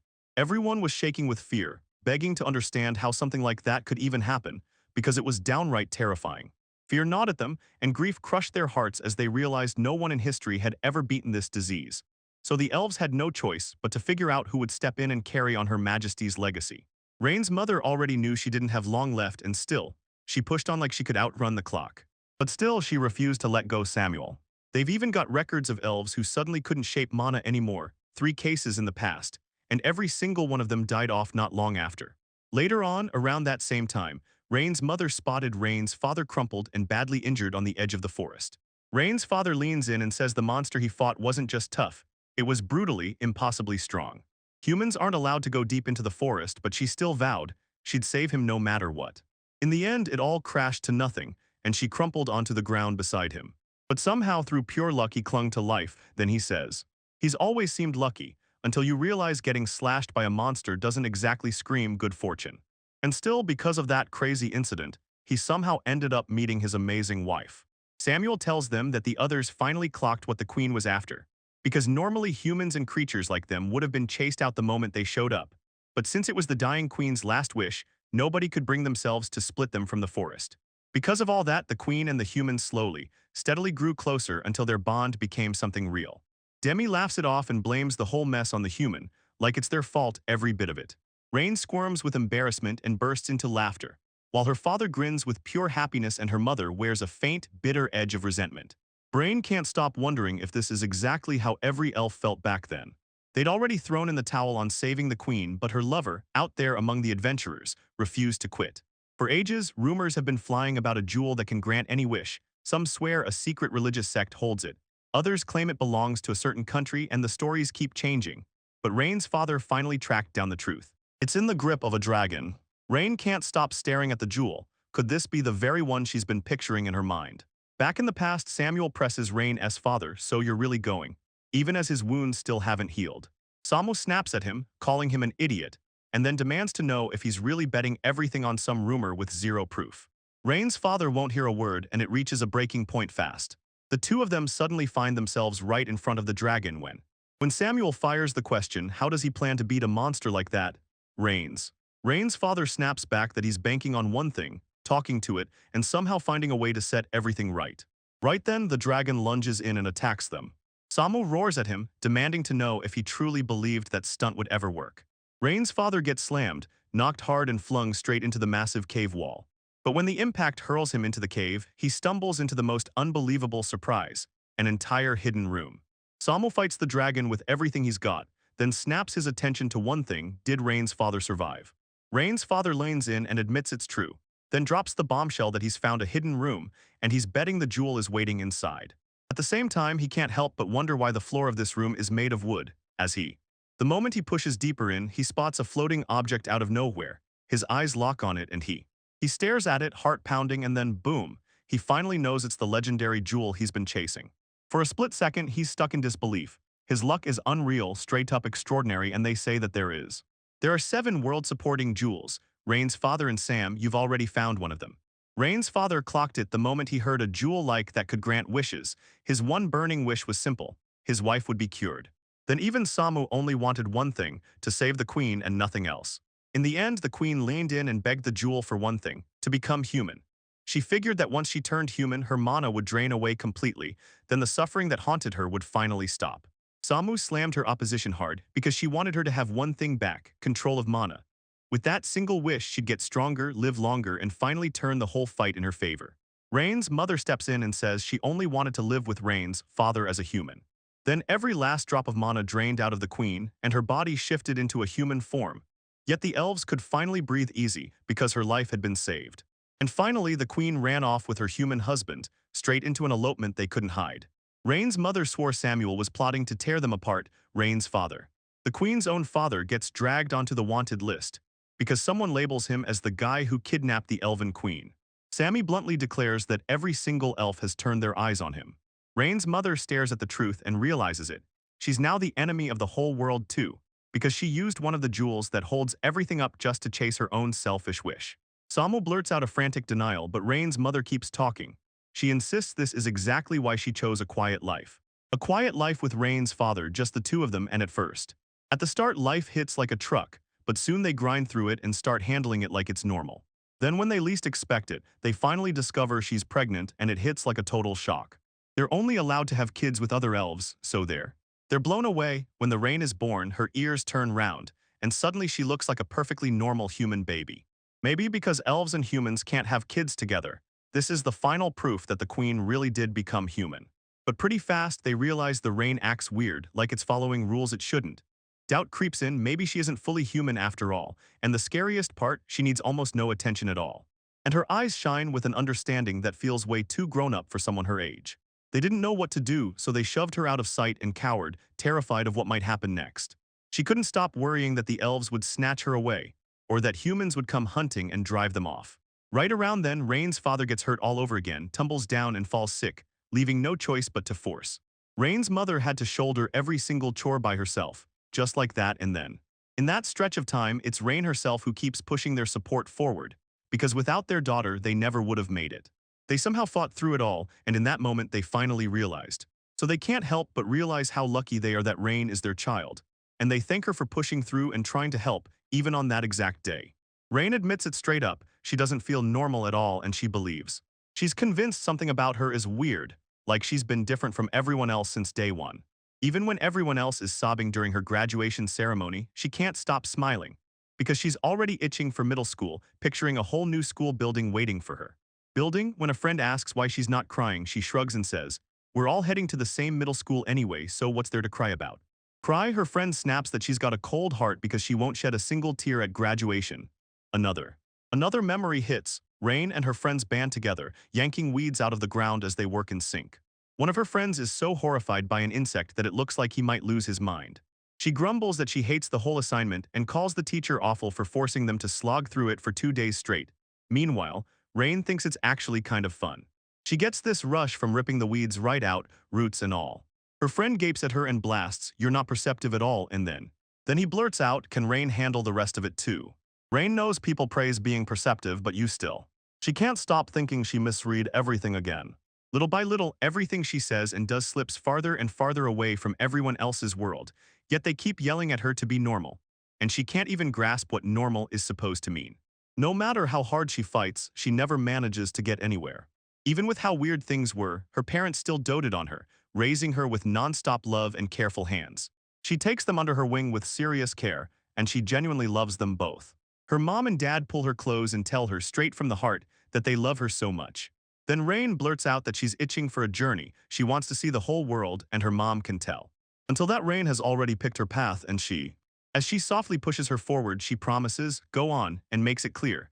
No matter what, they'll always be right there if she ever needs them. If the queen had one last wish left, she'd beg for rain that heals and lifts spirits, and for the road ahead of this precious little girl to shine bright. So yeah, after that rainfall the day before, a ton of crazy stuff went down. She slips behind those men and heads into town. Then, when she comes back, Slanita's money crisis is already fixed, and she's hauled in a thick stack of documents exposing every dirty move they've made, but the truth she finds before that. That's what really blows the doors off. She bumps into Samu and the whole truth crashes down. Her mom isn't just a queen, she's the queen of the elves. Wolves circle her memories. Her father once fled with her. And then she uncovers a long-forgotten jewel that once trapped her mother in human form. And while everything's quiet, Rain can't stop staring at that jewel. Her mind spirals into something much deeper. She never saw it coming. The exact jewel she once hunted down in the game would end up saving her mom's life and turning her into a real human. She never imagined something like that could even work in their world. It probably ties right back to her birth too, because everyone swears elves and humans can't have kids, and yet she's perfectly normal. That thought hits her like lightning, and a laugh bursts out of her. And right on instinct, she shouts for her status, because now that her knowledge has grown, she finally decides it's time to check it for real. Turns out the whole result only confirms one thing: her fate is sealed. She figures that's why she still looks human even though she's an elf, her powers are locked up. And from what she's heard so far, the big difference between elves and humans comes down to one brutal detail: whether mana can freely flow through the body. That jewel must have warped and locked the mana inside her mother, basically turning her into a human. Sure, she's still an elf at her core, but now she's got the exact same abilities a human has. And the rain has picked up that same curse. Late on, rain pours as Rain's worst fear sinks in. Maybe she can't manipulate mana at all. But then another thought hits her fast. If there are 7 jewels, maybe I can just track down the missing one. And if she finds it, maybe she can wish the seal to break. That's the practical side, but deep down, curiosity is roaring in her chest. She wants to see the jewels with her own eyes to know. I want to know what they look like in real life, how huge they are, and just how wildly they sparkle. A burning shine fills the air, and her heart aches with a wild, impossible need to lay eyes on them for herself. With those thoughts still clawing at her brain, she pushes herself up and dashes downstairs, right where her mother waits. The mother finally sees her eyes open, and right away she blurts that Rains is awake at last. Dean burned the midnight oil the night before grilling. Are you sure you got enough sleep? Rain shoots her hand up and admits, I'm starving, and after she finishes her food, she turns to her mom and asks, are you busy? And her mom laughs, nope, thanks to this super cute, super strong little girl who saved me from working myself to the bone. Bone, but the danger's gone, at least for now, her mother. Mother Pat pats the Rain with a warm smile, then tells Samu, who keeps blurting out day after day, that Rain is unbelievably powerful. She says she and Rain's father had to talk to Samu straight up about one thing, whether they could borrow Rain for a while. Her mom explains, we know Rain probably wants to hit the road right away. But she still begs for one thing, just let them stay together until Rain turns 4 because her 4th birthday is only 6 months away, and Rain leans in and tells her, don't worry, I'll hold this place down until the moment you're waiting for. Then she leans in and tells Rain that she and her papa have a whole mountain of plans too, picnics, outings, and long days together, building warm, priceless memories with Rain. Lane snaps out of it, then quickly wonders what Samuel is up to right now. Samuel's mother tells her he slipped into the forest, though Rain was convinced she'd show up the instant he called, but he still had to finish what he had to do protecting his mother before he could move on and father, and then there's the mayor, the one who's probably stirring up the loan sharks. Samuel swears she'll go after him, so Rain plans to tie off this unfinished business with him first before she even sets out on her journey. She decides she won't let herself get comfortable for the rest of the half year she's staying here. Because even if she stays home, she still has a ton of things to handle so her parents can live in peace. Right as those thoughts hit her, Samuel bursts through the door, breathless, demanding to know if the Rain ever called for her.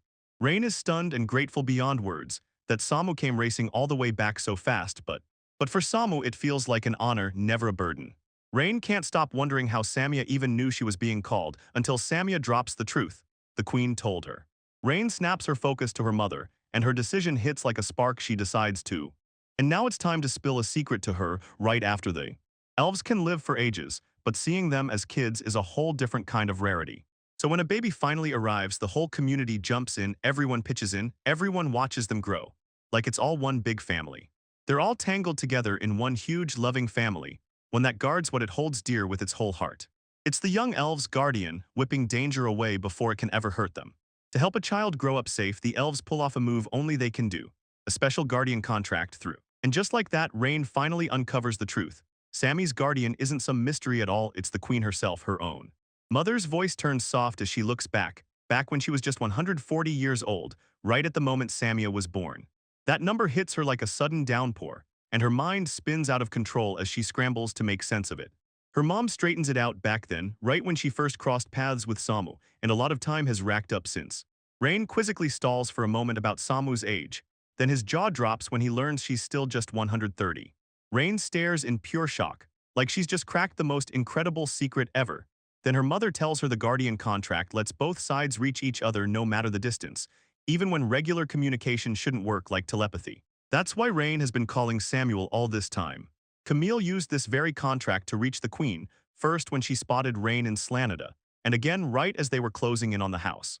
After that, her mother leans in and tells Rain to seriously think about letting Samuel tag along on her journey. She tells Samu she'd love for Rain to team up and travel with him, but Samu shoots back that if Rain insists on going alone, she won't tag along.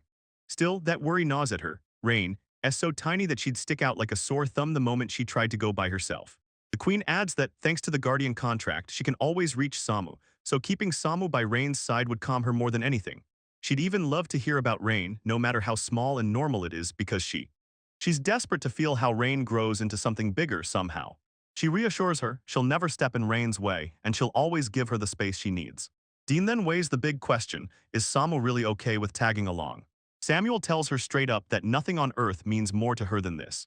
The queen stepped in as her guardian, drilled her in every lesson she could handle, and won her respect and admiration for as long as she could remember.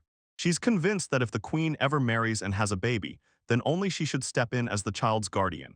Guardian, ever since she latched onto that belief, she's been grinding for over 100 years. Fierce, relentless, and driven not just to be strong, but to become impossibly powerful. Time after time, she hammers the same truth into her mind. She has to be this strong. She has to be able to stand beside the queen's child and guard them with her life. And from that day on, that one purpose burns in her heart and steers her entire life. Soon, when the queen finally loses control of her mana, grief swallows her whole, and when she hears the queen wants to marry a human, hatred rips through her heart, because she's convinced her dream will never come true. But the queen is smiling, because some foolish human made it happen, while she looks at herself like a pathetic, weak, helpless little elf. Then one day, the telepathic line that had been sealed off from the queen finally cracks open again, and with a rush of mana comes the shocking news. Rain, the queen's little girl, is real. Right then, emotions slam her like a tidal wave, because she can't wait anymore. She has to see that child and meet her as soon as humanly possible. When she finally arrives, Rain lashes her with golden eyes, and silver hair gleams like it'll never be forgotten. She glows like she's stolen every star in the sky, and without a second thought, she drops straight into Rain's arms. And right then, it hits her, this is the one person she's been chasing her whole life. When Rain asks Samu to come with her again, Samu feels like he's about to lose his mind from Rain's unstoppable, almost unfair cuteness. Rain presses one more time and Samia finally snaps and loses. 2 weeks later, pure adrenaline finally shuts the doubts up. Samu joins their party for real. While all this chaos unfolds, SAMU keeps his head down, hunting intel on the mayor and the town, and piling up paperwork and journals like every detail could crack the case wide open. Meanwhile, the other three soak up every second, picnics, shopping trips, and full-on family time until Rain. Sheen scatters a mountain of charms around the house to forge a fortress, working non-stop so her parents can finally live in peace, and then she gets ready to prepare the potion. Substitute dolls that shield their owner from deadly damage once, then shatter for good. It looked a little too unsettling for comfort, and then the rain came, 1 drop, 2 drops. No, it poured so hard it could have filled a whole cupboard. Even then, she insists more are needed, because every doll snaps after just one use, so she lines them up with care for any emergency that might hit while she's away, and then Sam. Samu S about to pull up, and Rain's mother snaps the news straight to him. Samu steps up, blurts out an apology for the wait, and tells Rain she's hauled in a mountain of answers about what he wanted to know. Then Rain nods and demands she continue the report. Samuel tells her to tear the documents Rain scored apart, line by line, detail by detail, and after digging in deep, she's finally sure of it. The mayor is the one pulling every string. He doles out cash to women through ruthless moneylenders, then squeezes them again and again, trapping them in non-stop debt spirals, exactly the trick he tried on Rain's mother. And to make it worse, Samuel finds out the mayor's been handing loans to multiple people right inside the village.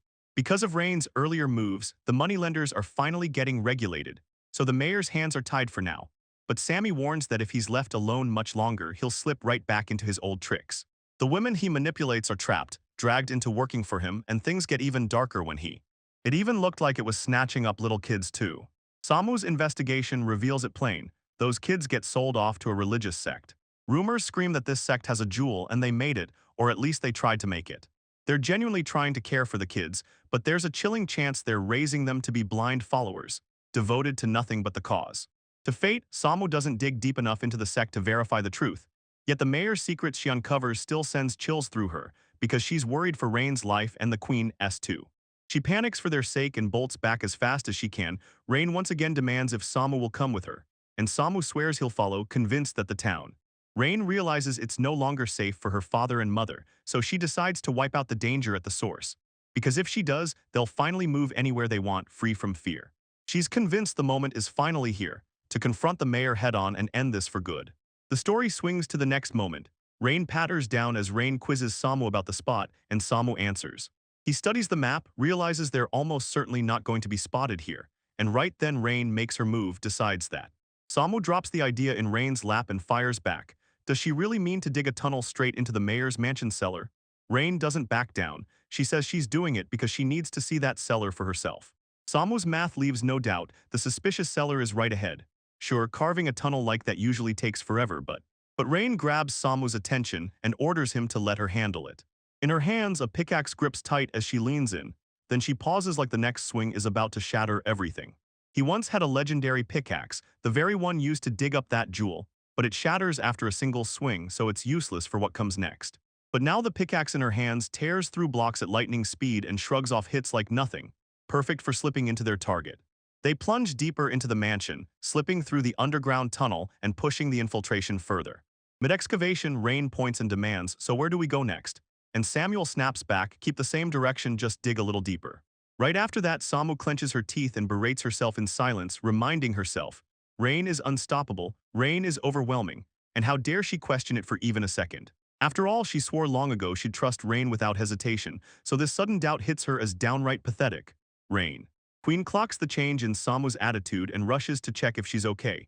And Samu steadies her, apologizing hard as she admits she just slipped back into one more round of self-hating spirals. She straightens up, locks back in, and decides that with their speed the mansion is basically within reach. Then she keeps her eyes peeled behind them, staying on top of everything and firing off sharp, exact directions the whole way. They crash through the restrictions and keep driving forward, no pauses, no breaks. Then finally they reach their destination. The tunnel swings wide open. They burst into a hidden cellar under the mansion, and there, waiting already, are several other women. Rain barges in and declares herself uninvited like she owns the place. The women. Their bodies tense up in fear, eyes wide with terror as they scramble to understand what's even happening. Jane snaps into realization. These women are the ones the mayor bought and then locked away underground against their will, and the whole thing hits exactly like she expected. One of the women shoots out a frantic warning. She's telling the Rain she shouldn't have shown up, insisting it anyway and pushing straight into it that she should not have come, insisting that this town is crawling with danger, and she needs to slip out before the mayor even senses she's here. Samu steps in fast, raises his voice and reassures them, because yes, they're here to rescue them. She slams the documents down, proving how the mayor bought them and logged every debt, then promises they'll be handed right back to their rightful owners, Sanu and Srinagar. She orders the women to crowd close, tells them the tunnel straight up, spits them out just outside the mansion so they can slip away safely and head back with no real trouble, and reassures them that their families already know what's going on, so they'll return home without panic or confusion. Then Samu starts calling names, one by one like a roll call of freedom, speaking each woman's name as he goes. With everything finally broken, the documents get handed over, one by one, and then the Rain drops a small pouch into each woman's hands. When they ask what's inside, Rain blurts that it's got potatoes, meat, and bread, so if hunger hits them out on the road, they'll be able to eat and keep going. She goes on to mention the tension between how her mother grew the potatoes and how her father brought the meat, like the whole deal depended on it, hung there assuring them. And the food tastes so insanely good it'll blow your mind. She softly pushes them to make sure they eat right and get enough food. Eventually, every single woman slips out through the tunnel. Rain stands there waving them off in silence, watching until every last one slips into safety. Then the moment the cellar's empty, she snaps her head up and drills Samu with one question. Is the mayor directly above them? Samu nods and Rain lays it out. Upstairs is where the women were locked in to sleep and spend nearly all their time. She spots a door nearby that links the room to the bath and the lavatory, and beyond it, a spiral staircase climbs up to the master bedroom, where she finds it unsettling that a secret passage links the underground cellar straight to the master bedroom, especially because this hidden room can only be reached from above, as the real is. Realization hits them both at once, and they can't stop replaying every woman they helped break free, because each one was jaw-droppingly beautiful. The story snaps to that ugly mayor, and he just lounges there, chewing on the question of who should be targeted today. Then he thinks it through and lands on it. Maybe it's time for the rebellious newcomer who just rolled in. Decision made, he swings the door open and blurts, "It's your turn today," leaving her stunned. He clutches at his emptiness, stares around in raw shock and screams in alarm, declaring them dead, demanding to know where they all vanished from behind. Samia's voice snaps in from behind him, cool and steady, saying they're all gone. So the mayor spins around and yells, furious, demanding to know who's talking and where they've vanished to. From the back of the room, Sammy shoots back, "I don't care, none of this matters." The mayor finally swings all the way toward her, slowly dragging his eyes from head to toe, judging her like she's a prize. Then a filthy thought blooms in him. She's a pretty elf and he'd love to claim her. Right then, Rain explodes from the sky and slams down a brutal cat-cat punch. The punch hits like a cannon blast, and the mayor gets blasted backward, smacking into the wall hard enough to shake the whole room. As the rain lashes down, the man's body seizes up in a way it shouldn't, and his figure hardens right in front of them, like the world is turning him to stone. You blurt out her name, Rain, and the tunnel flashes back in a quick jolt, like you're pulling her back to everything you two already promised. As they pushed through the passage, Samo blurted out that she had to get answers from the mayor if there was even a chance. She wanted to. He needed answers, who bought those kids where they'd been sold and why anyone wanted them in the first place. She believes this kind of knowledge could matter big time, so Rain nodded and told everyone, "We're going to interrogate him." Rain messed up and now he's stuck as a living statue, trapped in stone. She slumps in total disappointment, whispering to herself that she blew it. She didn't finish the event within the right number of turns. This kind of mistake was basically her signature, Samo. Cheers burst through her, calming her down and reminding her that finding intel wasn't their top priority, and they didn't have to get it straight from the mayor. Rain then stops and realizes the mayor had been staring at Samu in a weird, nasty way. She couldn't hold back her thoughts. That hits Samu hard. She tries to argue that whatever info they lost doesn't matter at all, because Rain's cute charm is just too intense to ignore. Even went so far as to make himself bleed, dramatically just to stuff a blocker in her nose, Rain in risk. She insists that even if they can't interrogate the mayor for clues, she'll still dig into the case and investigate on her own. All alone, Rain freezes, then snaps, why not use her inventory? Right then, with her and her mom spiraling into full-on mental collapse, everything finally clicks. He declares he's going to wake the mayor up, and yeah, you heard him right. She learned from the game that even if she bombs an event, she can just jump right back in and try again. She's dead sure this fossilized idiot can be stored Sammy. Kamo's mind goes completely blank as she stares at what she's seeing. Rain then blurts out that she already gulped her healing potion, so Samu has no clue this kind of miracle item even exists. And the realization hits her like a punch, freezing her for a beat. Then the realization drives the next moment forward. The mayor jerks awake, shoves himself upright, and starts yelling at once, demanding to know where he is, who's in the room, and exactly who these people are supposed to be. Rain forces him to finally look at her the right way. Right when he does, it all hits. Thea creeps into his expression, because the moment he clocks it, she looks like a cat or maybe a beast king. Rain question. He interrogates the guy about why he rounded up so many kids and sold them away. And the mayor immediately dodges with a tier 2 act of fake ignorance. Attempting to dodge responsibility. Samuel glares hard at him, silent and deadly, like he's commanding him to shut it down and stop the empty talk.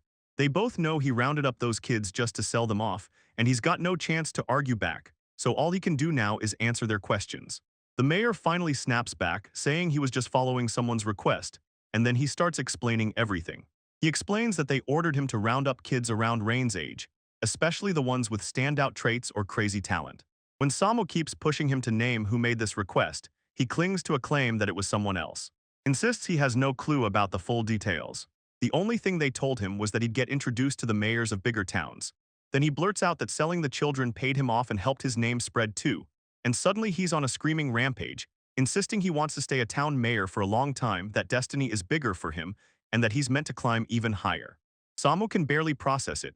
This man sold kids from the towns and villages under his own control, then tortured those women night after night, yet he still thinks someone who does that deserves an even higher rank. She smirks inside at his delusion, because in his head he's the town mayor, the greatest one there is, so naturally he thinks he deserves rewards and all the praise. He keeps bragging non-stop until Samu finally figures out they've actually pulled it off and managed. Thanks to Rain pushing hard, he finally digs up some real info, enough to prove something shady is going on behind the scenes, and that someone decided it's safer if this fool doesn't learn too much. Even so, they've finally figured out why he sold the children, and they're convinced other towns are in on it too, so their next move is to. It's crystal clear they've got to track down his official stamp, so grab the stairs and tear through his office room. Rain tells Samu to hold up just for a sec, then dashes back toward where she came from. She whips back around and slashes the mayor again with her cat claws, slamming him hard into the stone. Just as they start walking out, the mayor panics and screams at the top of his lungs for them to wait. He shouts for Rain, praises how insanely strong she is, and admits she caught him completely off guard. Then he leans in and asks, "So you want to come live in luxury with me?" He swears he'll buy her anything her heart desires, so she could stuff herself with sweets to her heart's content, while he promised toys, fancy clothes, and dazzling jewelry. Then he keeps going. He even promises he'll have her summoned somewhere safe, free to do whatever her heart wants, and he doesn't stop there. He lets her pick her companions, animals, or people from any other race. He blasts out that he'll give her anything she wants, no limits, and promises she'll never have to lift a finger again. Rain can't get a single word out of her, no matter how desperate he pleads, because nothing he offers could ever fill the emptiness in her heart. She's already insanely strong, and that kind of power means she can grab whatever she wants all on her own. With that quiet certainty burning in her chest, she just waves him off and strides out, leaving him standing there in the dust. They slam the mayor's official seal onto the women's documents, and Samu covers every single trace of what they did, leaving nothing behind. Everything gets cleaned up fast and perfectly eventually. Eventually, Rain patters onto a tiny gem and shines it right in Samu's face, leaving him staring and thinking, "What are you?" Samuel leans in and studies the gem like his life depends on it, then pours in a spark of mana just to see what it does. And the moment it touches, it lights up at once, revealing it's basically a switch that's waiting for the perfect spot to trigger a mechanism, almost. Right about the same moment, Rain spots the slot built for that gem, and the two of them realize it links straight to the door into the underground room, like a trigger meant to drop the passage beneath them, and Rain gets a cold shiver thinking the mayor could have trapped those women in there and meant to seal the passage shut, smiling innocent in case anyone ever found out. And that's exactly what this mechanism is built to do. Rain grabs the gem with her hand and shoves it into the switch. With that move, the town and the nearby villages finally get a shot at real peace, and Rain's mom and dad are safe too. Mission is done. Samuel grabs the Rain and lifts it like he just won everything. Rain lashes down as they spring from rooftop to rooftop, flying forward in a blur of white. Cutting slightly across the town, it's straight up a blast in the rain, sprinkling fun into every step as he works along. With Rain at her side, Samia feels like she can take on the world solo, and Rain's strength is honestly unreal. Wrong, Samuel tried to step in and help her, but with everything that just happened today, she's scared she'll only end up in Rain's way. Before that feeling can even sink in, Rain slams down and makes it crystal clear. Samu's strength is undeniable. Rain knows she messes up constantly, but it's Samu who swoops in and rescues her from every one of those mistakes. Rain finally blurts out what she's been craving all along. She wants to forge a guardian contract with Samu. She shoots herself a quick question, can she even do this with ears like hers, then keeps it moving. Samia hesitates, unsure if that idea will actually be okay. She can sign a guardian contract only once. Once she picks, there's no going back. And she says she already belongs to Rain because long ago she decided she was born for Rain and she'll live for her, period. Because of that, Rain can breathe. No need to pick a guardian right this second. The world is packed with strong, stunning elves, and sure, Samu has no plan to lose. He can't help wondering what would happen if Rain had a whole lot more choices to pick from. Again, Rain can't help but slip into that thought. Samu is just too incredible. With zero doubt she picks you, she chooses you. Is Samuel alone? Then she snaps into thought, wondering if they should jump into that contract right now even if it. Samu believes it won't turn meaningless just because Rain is unpredictable. If the contract holds or falls, it doesn't matter, and here's the simple truth. The fact that they keep choosing each other is already everything, and Sammy wants to be next. Be her guardian, stand between Rain and danger no matter what it costs you, even if saving her ends up hurting you or taking your life. Samu takes Rain's hands and with a tender rush of emotion, presses them to her lips. The Rain startles a little as they begin, but Samuel's quick explanation hits hard. To seal the contract, they have to kiss a spot on the other person's body. Rain somehow decides it's totally fine, even if it hits out of nowhere. Warmth floods her chest and she snaps to it. She has to do the same, then she moves. She steps in, pulls Samu into a warm embrace, and declares her as her guardian, sure that they're about to have the time of their lives because she can't. She reaches out, and that warmth rushes back to her, burning bright in the best way. That warmth slams into her, and Samuel's eyes roll shut as she tumbles into unconsciousness, her mind screaming that Rain is too precious to waste, that this heat isn't comfort at all, it's the ultimate attack. The sun blazes across the sky when out of nowhere, Rain is spotted drifting in like it's peacefully asleep. As she drifts into sleep, a telepathic message slams into her mind like a silent alarm. He kept urging her to wake up, shouting that today was special, and that she had to step out and blaze into the wild, great world. She snaps her eyes open, knowing today is different in the best way because she has to step out and charge into this brand new world. And yeah, she's only an incredible 4 years old. At the perfect age to start her own journey, Samu is hit with a sudden burst of mental static. Then she whips around and reacts hard when that telepathic message hits her mind by accident. She finally uncorks her reply right there, reading the scroll she'd been handed earlier. And the moment she realizes she butchered proper etiquette, guilt hits hard as she stammers out an apology for how sudden and rough the message came out. And he can't stop wondering why those exact words had to be spoken. Rain that. Then the queen flashes a quiet smile, realizing there isn't a single real reason behind it at all. That voice blazing inside her skull snaps her into motion, and her real destiny finally starts. Then boom, a call to adventure hits, and she can't stop reflecting on how wild it feels to be living the moment with her own body, sharing it through telepathy, like the world is speaking back to her through her. With that same connection still humming, she blurts out her thanks to Samu, and the joy hits her so hard it knocks the air out of him again, almost sending him straight into unconsciousness. Yet Rain somehow catches him before he topples off the clock. They reach the locked tower and somehow together, they pull off the garden contract in full. So they end up unlocking telepathy, being able to talk through minds even though Rain stays sealed, just look at those round elf ears. Samo insists she's still an elf.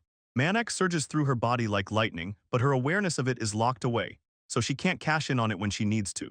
Her mother looks just as wrecked too. Still, Rain can't shake the fact that the guardian contract between Rain and Samu won't break. And she's starting to wonder if that stubborn bond is exactly why her garden contract worked in the first place. She's mulling over how telepathy really works, then she draws a sharp line around what it can't do. It's not like every single thought she has gets beamed straight to Samu, and it's not like Samu's thoughts all reach her either. Only the thoughts she consciously lets through, and the ones he intentionally sends make the jump like a phone. And just like that, Rain's mom can telepathically reach Samu too, so if anything ever hits Rain or her dad, Samu gets the warning instantly, no delays. With that comfort in her chest, Rain finally dares to start fully dressed, fully ready. She says goodbye to her mom and dad in her heart and steps into her journey. Her mother drills it into her. Get enough sleep, eat right, grow strong and healthy. Then Rain turns to her father. Her father begged him to let his dolls ride along on the hunt, and he agreed because honestly, with dolls scattered everywhere after the doll's little Rain, it was only fair. So she then warns her mom, don't exhaust yourself, and adds, if anything goes wrong you call Samuel right away, no delays. With that, she lunges into her mother's and father's arms, gripping them tight like she'll never let go. With tears blazing in his eyes, her father hands Samuel the responsibility for his daughter and fights back his grief as they say their painful goodbye. Mew locks in with total confidence and vows she'll protect Rain no matter what. Then the scene snaps to the next moment. Rain and Sammy push deeper into the suffocating jungle, moving gift in hand. And as their footsteps crunch through the foliage, Rain blurts out what Slanita's brand new town mayor could possibly be like. He admits the mayor's brand new in the job, so he hasn't had long to call the shots. Yet right now he's scrambling to restore order, and that's when that sneaky mayor, yes, the one everyone fears, had stolen a fortune, illegally squeezed taxes from the surrounding villages, and then chased the villagers out so they couldn't uncover his crimes. While the new mayor looks like they've got everything under control, there's still one big problem they can't shake, because we still have zero clues about the missing kids. Samuel throws out a heartfelt apology to Rain for burning all that time in the investigation and still coming up empty, and Rain quickly shakes it off, telling her it's totally fine while thanking Samuel for every ounce of effort. Rain stares at the rain-soaked world and realizes the truth. Those wicked mayors had sold the children away, right along with the other women he'd rounded up to build his connections with his superiors, then stops, like the thought hits him mid-breath. During her pause, she turns to Samu and asks where to start their search, and Samu fires back. Head for the city, scour the towns and villages from there, and track down Mayor Riaglia. She might hold records or the right connections to lead them straight to the missing children. Mew already tore through the city looking for answers, but he knows there could still be clues hiding in plain sight, ones you only spot when you're actually there. And look, Riaglia is the richest spot in the whole region, so it's perfect for the investigation, plus Rain's got room to explore without a dull moment. As a giant traffic hub, merchants stream through nonstop and packed inns and shops greet travelers around every corner, so Samuba.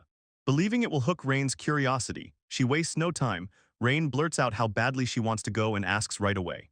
Samuel asks how far the city is and Samuel answers, about 3 days, there are towns and inns along the way so you don't need to stress about where to sleep. The moment the kids vanish, the journey to uncover what happened kicks off for real on day one. On the road, they pull up at a famous meat dish shop. And as the rain keeps falling, Rain, bright, bold, and totally fired up, raves about the food like only she can, even though Samet can't understand a word of it. She can't stop staring at the town, from the inn sitting on the outskirts to the way everything runs like clockwork, soaking in the lively buzz everywhere she looks. On the second day, they stop at a lush garden to snatch fresh fruit, and when the sun breaks through the trees, Rain's tray glows with radiant light, like a kind, goddess-level blessing of a bountiful harvest wrapping around her. By the third day, Rain was hunched over the back of a signboard, grinning like he'd struck gold, so much knowledge that Samu couldn't even wrap his head around it. Samuel is convinced Lady Rain is something special, way beyond what anyone can explain, and he keeps getting blown away by how fiercely and deeply her curiosity about the world never stops. As they press on, they spot a carriage barreling toward them on the road ahead, and the path keeps widening, packed tighter with travelers and clattering carts by the second. Suddenly, a carriage comes barreling at them at full speed, and the man inside screams for them to run, because a dragon is up ahead. Right then, Rain slaps on her inventory boots, takes her spot at the edge of the outskirts and starts watching. It means the dragon is coming for them, and Samu snaps his eyes on it and freezes for a split second, completely thrown off. knowing it belonged fast asleep in its cave. The same dragon that once guarded the jewel reigns. He shoots Samu a signal, now they've got to move like right this second. The dragon slams into the knights with brutal strikes, then surges forward and lunges again, racing toward the carriage, right as the dragon's about to meet its end. Rain steps up and delivers a brutal cat-charged punch, like she's about to crush everything in front of her. Xenia yells she'll draw the dragon's fire, then launches a volley of arrows. But they end up doing absolutely nothing. He slammed up a manner-made barrier, ripping the projectiles off course and sending them skidding away. Samia knows the arrows won't hit no matter how they fire, but Rain refuses to back down. She swings into action, vows to talk to the people inside the carriage before slipping back in with the others, before the beat cuts off. Right in the middle of the chaos, she rushes up to the carriage, scans the passengers and spots a terrified young girl cowering inside. Rain blinks in shock. It's a girl, not a boy. And right away, the girl's maid snaps at her, ordering her not to answer. She's trying to purge the idea that anyone should meddle and let it play out. Yet the girl refuses to stay quiet, slipping out of the carriage to speak her mind. Blasting through the panic, he swears it's an emergency, demands to know where the soldiers are, and presses for answers on what the heck is going on. The princess tells everyone it's fine, then presses her palms together and dares to say she wants to talk to the rain. She suddenly stares at the sealed clock and thinks, wait, where is the rain even coming from? Because the rain has already slipped out. Soon, the princess finally realizes the unthinkable. Every last person has already been defeated. Rain leans in and reassures her, no need to panic, because Rain's got everything covered. She doesn't just say it once. She hammers it home, then grabs the princess's attention and warns her the whole situation is pure danger, pushing her to stay put right where she is. Rain barrels towards Sammy to back her up, then she springs forward and draws back and readies her deadly cat punch for the dragon. Then one blink and she's hanging in midair, leaving Samu staring like, wait, is it raining? Turns out the answer hits hard. Yes, rain really is falling and Samu is going to have to catch her, no excuses. At the perfect moment, Samia surges forward and snatches Rain out of the air. Rain's thoughts start to race. She's blown away by the save, yet she can't even see it with her own eyes. Samu cuts in and says Rain didn't miss what was happening with her eyes. She felt it in her heart, and Rain's expression turns to a panic. Sorry written all over her face, because she genuinely prayed her arrows would slam straight through the target. Honestly, she wished she could have punched it right out of existence. Rain on. She finally gets it, this feeling is real and she knows it's right all along. She really needs one clean hit, but her rabbit boots won't let her jump again while she's already flying, so she can only land one strike at a time. That's a brutal handicap against a dragon that can shift its path midair, and she can't even see it, and that leaves Rain stuck, wondering how it's picking up her presence. Maybe it's the flow of air, or maybe it's something she hasn't figured out yet, but one thing's certain. This dragon senses her and dodges her strikes, something it never did when it was on the ground, and once it's in the air it can weave left, right, forward, and backward. Plus, it can also. He kept surging up and down, and that's what turned the whole fight into a tangled, brutal mess. Rain's gut clenches, this is going to be brutal. She doesn't buy it for a second. A dragon can't be finished with one lucky strike, and if it can dodge and twist its way out that easily, then what's even the point? Which makes her wonder if she dares to try another jump, and she begins to hesitate. He starts to wonder if he can blast the air itself, yanking her off course before she even hits the ground. Suddenly it hits her, another jump, a second take. This kind of system has never existed in the game, and the idea messes with her head until at this. Right then, heat surges through her chest like a spark. Just like before, she feels it coming. Sammy braces to strike, and suddenly the whole burden of stopping that dragon lands on him. At that exact moment, Samu locks in, then fires her arrows right as the rain starts pouring, and suddenly the whole world is rain. She's inches from the dragon, and the burning in her chest flares hotter by the second. She triggers the second jump perfectly and nails it with a second straight success. With that stage leap momentum, she whips through the air and smashes the irritating dragon with a devastating cat punch. He hurls it so hard it streaks away and vanishes into the distance like a tiny star disappearing into the dark. Through telepathy crackles, Rain reaches Samia's mind, warns her she's about to fall again, and tells her to catch herself right as requests. Samu's at it again, he catches the rain just like before. Rain beams and slips down from Samu's arms, full of gratitude, yet Samu's stubborn wall against love is finally starting to crumble. Rain asks if Samu's okay, and Samu cringes with fierce embarrassment and guilt for accidentally catching Rain when she'd been visible. Because Rain's attack power is so overwhelming, it looks like that Samu's love resistance is way too weak to survive it. Rain realizes it must have been brutal for Samu to deal with her real, hoodless form right after the dragon fight. Yet she still can't quite grasp what Samu means when he talks about attack power and love resistance. Samia's mind reels at the implications. Then she snaps into panic, wondering if something's seriously wrong with Rain's body. The second she slammed her attack into that dragon, she felt Rain's magical power twist in a way that screamed something else off. Rain. Rain was born of the queen and the elves, but then her mana vanished, leaving everyone to wonder if she'd ever cast magic again. To make matters worse, they even signed a guardian's contract, and Rain swears she felt a flicker of magical energy earlier, which makes her suspect some trigger just set it in motion.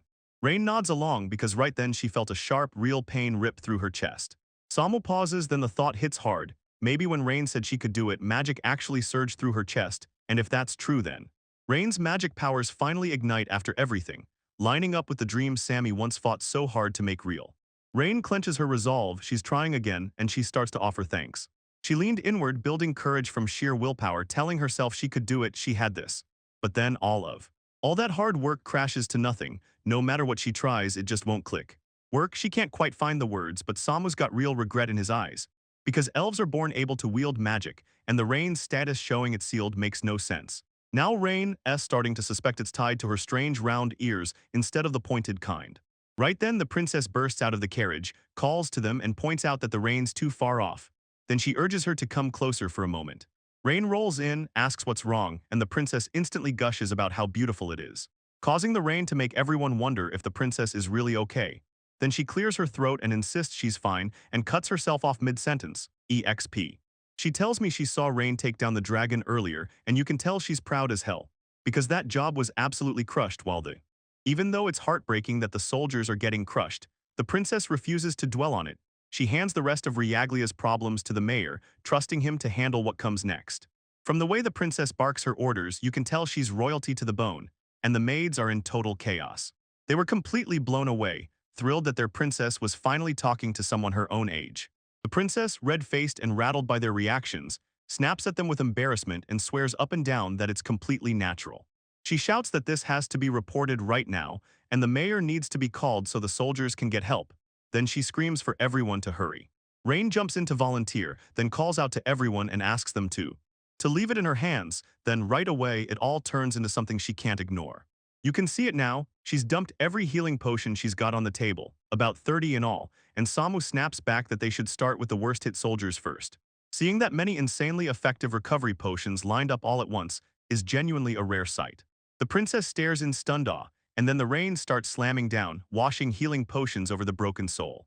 Soldiers, the princess goes rigid in shock, snaps that Rain's move makes no sense. Then she whips her focus too. He leans in to one of the soldiers and asks how he's holding up, and the poor guy blurts out an apology for his pathetic state. But the princess won't let him off easy, demanding to know if anything hurts anywhere, and when he finally admits he's just a little tired. She tells him the camp's already been built and orders him to sleep there, then everything shifts. Afterward, the princess comes back to reclaim her throne, and she heaps praise on her, calling her absolutely amazing. Rain flashes a warm smile and tells them she's happy to help. At long last, everyone gets fully healed, right when the princess leans in and tells Rain, "I've helped you guys a ton," then explains exactly what happened next, because they're heading out by carriage, and she asks if Rain wants to come along. Rain flashes a calm smile and tells her it's totally fine because she'll just walk. Instead, the princess exhales softly and tells him she gets it. Rain is about to head out first when the princess suddenly calls out, "Hold on," and tells her to wait. Red-faced with embarrassment, she blurts out her demand again and begs Rain to stay for just a moment. Her maids lean in and whisper encouragement, telling her she's got this. That all that's left is to invite the Rain the right way, the same way they drilled it earlier. The princess freezes mid-plan, confesses to her maid that she's terrified the Rain might say no, and it all starts after. After all, Rain's not just a girl, she's drop-dead gorgeous, the kind of beautiful that steals your breath. Rain leans in and reassures the princess, telling her there's nothing to fear, and urges her to blurt out exactly what she's been wanting to say. Reluctantly, the princess steels herself and invites Rain to a tea party, then her confidence starts to shake. She tells her that Rain already stepped in and protected her before, and now she's desperate to thank her the right way. Then her nerves start to worry her like something's about to go wrong. You know how a tea party sounds cute on paper, but the moment you're trapped in that Rain with everyone, it can turn into the worst time ever, like a nightmare that won't end. Rain. She shoots back that whether it's fun or not is her call. She decides that for herself. She nods back, shakes off the doubt, and basically can't stop herself. This sounds amazing. She thanks the princess for the invitation, and then that comment makes the princess' cheeks burn bright red, while the maids erupt in pure joy. Finally, their princess pulled it off. The princess turns to Rain and begs her to stay in town, swearing she'll reach out again soon. And with that, the two lock eyes, trade final farewells and part ways. Lord, Rain, and Samuel also get ready to leave, as they start heading. Just as it's time to go, Samu can't stop herself from asking one burning question: why did that dragon crash the carriage in the first place?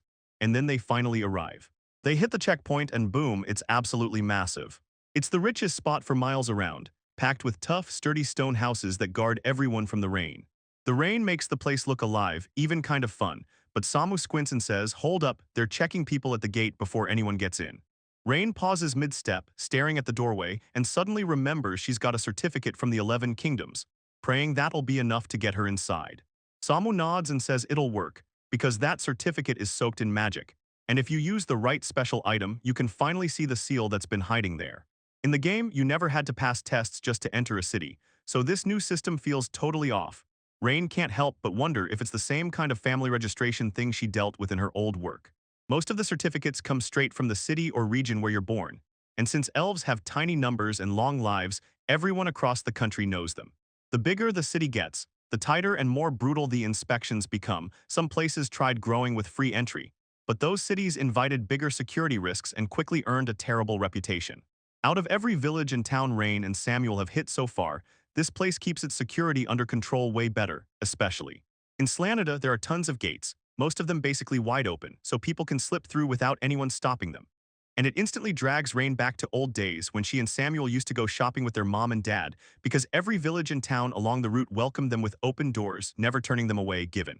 With a city this huge, Samia can't shake the feeling that magical inspection tools are rare, too pricey for most people to own. The humans usually trust paper ID cards or metal plates, so the whole system runs on what someone can visually confirm. Samia doesn't believe they could just fake an 11 Kingdom certificate, but if Rain shows up and that stone of hers is in play, they might actually slide right through. But Rain still doesn't have the certificate, so if they hit her with a strict inspection, they can shove her out at the door. When Rain was born, the queen seemed to intentionally hold back her certificate, like she was hiding her away for her own safety. Samia figures that someday they've got to craft a place of her own, then Rain freezes, wondering what she's even supposed to do next, and Samia makes the call, no hesitation, deciding they're going to try slipping through the gate first. Given how massive the city is, SAMU figures there can't be many magical gadgets left that can even sense Rain. She tugs her hood back over her head and can't stop wondering how much time this process is really going to eat up. Before long, they bust into the administrative office, and it actually works with everything going their way. Slip through the gate, then the Rain snatches her hood away, washes over her face, and she takes it all in, and her heart instantly knows it. This place is unreal with a whole new atmosphere, and they are now. Now we're out in Rioglia's grasslands, then the rain hits, and it drags in the smell of something so delicious it knocks her breath away. Samia clocks it instantly and asks if she wants to eat. Rain doesn't hesitate, she declares loud and clear that she wants rice balls. Samuel strides up to a vendor and demands 2 steaming servings, mutton coming right up. Used his sheep meat, and even with all the new development, a wide meadow still stretches out on the edge of town, and just beyond it, a whole village seems devoted to sheep breeding. Samu also asks the vendor for something warm to drink, and the woman immediately presses him, do they even have a container? And they. Then he pours them a steaming hot drink, and Rain digs into her sheep mutton with a grin. Samu leans in and tells her it's made from sheep or goat milk, so the taste can be a little different. She adds, if it's a hassle, don't stress, just tell me and I'll hold it for you. But as her Rain digs in, drown the food in her delight, loving every bite like it was made just for her. Yeah, she truly. They genuinely love this dish. The spices cling to the meat like magic, and that slightly sweet, spicy sauce hits just right. Even though it hits like a spicy knockout, Samu hangs his head, regretting that he forgot to ask for the milder version. Rain stretches for the drink, takes a big satisfying sip and lets it hit. Sip, whoa, that drink hits like magic, and the flavor is so good it cuts off the rest of the words. And the wild twist, that combo turns out to be insanely wonderful. Samu checks on her, fretting over whether she's okay, and if the heat finally calmed down, Rain reassures her. The meat is fine by itself, but together is where it hits just right. She keeps chomping on the meat and sipping her drink, then devours the last bite with a satisfied grin, while Samu, watching her, gets hit with yet another nosebleed, completely floored by just how adorable she is. Rain spots that Sammy's meal is drenched in a mountain of spices too, and the two of them push forward. You're sitting there laid back and bright-eyed, totally savoring every second of being together. After that, Samuel leans in and asks if they should go for a walk. Before they even step foot in the city, she's already pushing a local specialty like she's cracked the place wide open, proof she did her homework ahead of time. So when Rain brings up that she wanted to set out on a journey, it's because she's obsessed with games and she can't get enough of the thrill of living this world through her own five senses. She figured she'd have a blast on her own, but with SAMU stepping in, this moment hits even harder and feels way more rewarding. Finally, they burst into their destination. Right as Samu reaches for the door, Rain suddenly hears a voice outside saying they're on the hunt for someone. Samian hears the inn buzzing with commotion and immediately asks if he can refuse the delivery just to be safe. Riane agrees. Inside, a knight interrogates the manager, demanding that if an ELF customer shows up with a kid, they call City Hall right away. Samia steps up to the front and asks loud and clear what she can do for them. All night, he finally breathes easy and tells them, "I've been searching for you guys." Rain blurts out that they might be hunting for her, and the knight freezes for a second like, did he really say that? Samu stays cool and asks again what she can do for him. The knight shoots them an apology, then blurts out that he'd been hunting them down just to deliver what they needed. Mew grabs the letter, promises she'll read it later once she's settled in, then asks what she should do if something comes up. So the knight tells her to just deliver it to the city guards with a polite smile, since they'll take it from there or go straight to City Hall. Then the two of them rush back to their room, and Samia practically urges Rain, telling her she must be wiped out and begging her to come rest. She scoots closer and thrusts the letter into his hands, and the second her eyes land on that wax seal, her stomach drops. Only the royal family gets to use that stamp. Family, and that's when it hits. You realize the one who stayed trapped away from the dragon wasn't some nobody. It was the princess of that kingdom. She'd heard this nation was ruled by a king and queen with 3 kids of their own, and she immediately assumes this princess is probably the youngest in the whole kingdom. Rain can't shake the thought, would royalty really trek all the way out here in person, even on official business? And why would someone so young from the royal family travel this far alone? Samuel snaps that none of this makes sense. This capital is way down south, far from here, so she can't think of a single valuable reason for the princess to personally show up. And then the princess gets attacked by a dragon. Yeah, that's the part that screams trouble. Samuel starts to wonder if those two disasters are tied together. Rain then tugs Samu over and tells him to sit next to her, because they're about to read the message together. Samia hesitates a little, but Rain won't take no for an answer. She swears she wants to read it together right there with her. Eventually, the two of them finally sink into the seats side by side. The letter isn't just some random note. It's an invitation, and the words hit harder than expected, because as royalty herself, the princess officially summons Rain. Samu couldn't shake the shock, because she simply can't picture any royal praising some random person like that, which screams one thing. The princess is absolutely overflowing with gratitude for Rain and for saving her life. The letter also says the mayor and the town's feudal lord will show up. Sure, the mayor's big news. But when the feudal lord arrives, that's on a whole different level. Count Gaylor, a top aristocrat in a hereditary feudal setup, currently rules the land. Rain corners Samu and asks, "So, are you dead set on skipping the tea party?" Samuel lets out a heavy sigh and says it's not that she's opposed, it's just that he assumes the price would be insanely high around here. Rain starts to think it's nothing more than a sweet little tea party, but her nerves hit fast because she doesn't know the right etiquette, and she's terrified she can't even talk normally with the princess. Samu tells Rain, "Sure, you don't have an official title right now, but if you head back to the 11 kingdoms you can live as a princess again," because Rain is noble herself. When she thinks it through, her mom being a queen means she's basically a princess too. So Samu shrugs off any worries about sharing a tea party with a human princess, because she's sure Rain would be honored properly. But even so, she can't shake the fear that getting too close could spell trouble. Rain's got terrifying power, and Samu can't stop worrying. If humans ever find out, it could unleash trouble on her. If it went that way, the rain could lose its path and stop falling like it's always meant to. Samuel blurts out an apology, realizing that she's lived her whole life as an elf. So it makes sense her uneasy feelings toward humans weren't just random. She's clear as day. There's nothing wrong with Rain stepping into the human world, making friends and traveling too, because it's exactly what Rain needs to stay well. No matter what the rain decides, Samu jolts herself back to her promise, no matter what, and commits to staying through every storm, even when it's pouring right in her face. Rain lights up and says she's not even sure she's scared, she's got someone she can always count on, and it's Samu, plain and simple, so she knows she's going to be okay. Samuel steadies her own heart and promises she'll never leave Rain's side, not even when the storm hits. Next, the two of them huddle together and write Rain's reply, pouring out her gratitude to the princess for all her kindness. With the letter all set, they lock in their decision, because everything's ready for the tea party, no turning back. The very next day, Rain scans the area and asks Samu, "Is this the place?" Samu nods and tells her today's tea party is at the mayor's residence. Coincidence, Rain keeps his eyes glued to the building, and he realizes it's huge. A guard swings a hand and orders them forward, pointing them down the path they have to take. Direction pushing them onward, then as they step inside the princess. The princess finally spots them, then waves them in, motioning for them to come closer right now. Princess beams that the Rain finally showed up, apologizes to the Bone for all the trouble she caused, and admits she's shaking with relief, because she honestly feared the Rain wouldn't want to see her again. Rain smiles back, saying she's been excited for it just as much. The princess lights up with pure delight and blurts that she can't wait to see Rain again, while the maid behind her practically cheers her on, hyping her excitement into the sky. Because the princess. She formally introduces herself, saying her name is Carrie Fine, and that she's the third. The third child and the second princess of King Julius, ruler of the kingdom of Langerosa. Rain's heart slams with excitement the moment she realizes it. This is exactly the kind of fancy, princess-style introduction from the novels and games she's obsessed with, and she erupts into loud clapping, praising Carrie as incredible and gorgeous. Carrie's cheeks instantly light up red, and she quickly bats her eyes, insisting modestly, firmly, that she's not beautiful. But Rain keeps gushing about her, telling her she's truly gorgeous and that. Kari's earlier gesture was stunningly beautiful, then suddenly it hit. Oh no. That comment hits Carrie like a spark. She blushes harder and quickly snaps that Rain doesn't need to hype her up that much. And yeah, Rain is drop-dead gorgeous too. Rain freezes for a heartbeat at the compliment, then breaks into a warm smile and greets Carrie properly, introducing herself by name. Carrie can't stop wondering if calling Rain by her real name would be totally okay. Rain doesn't even hesitate, she agrees right away.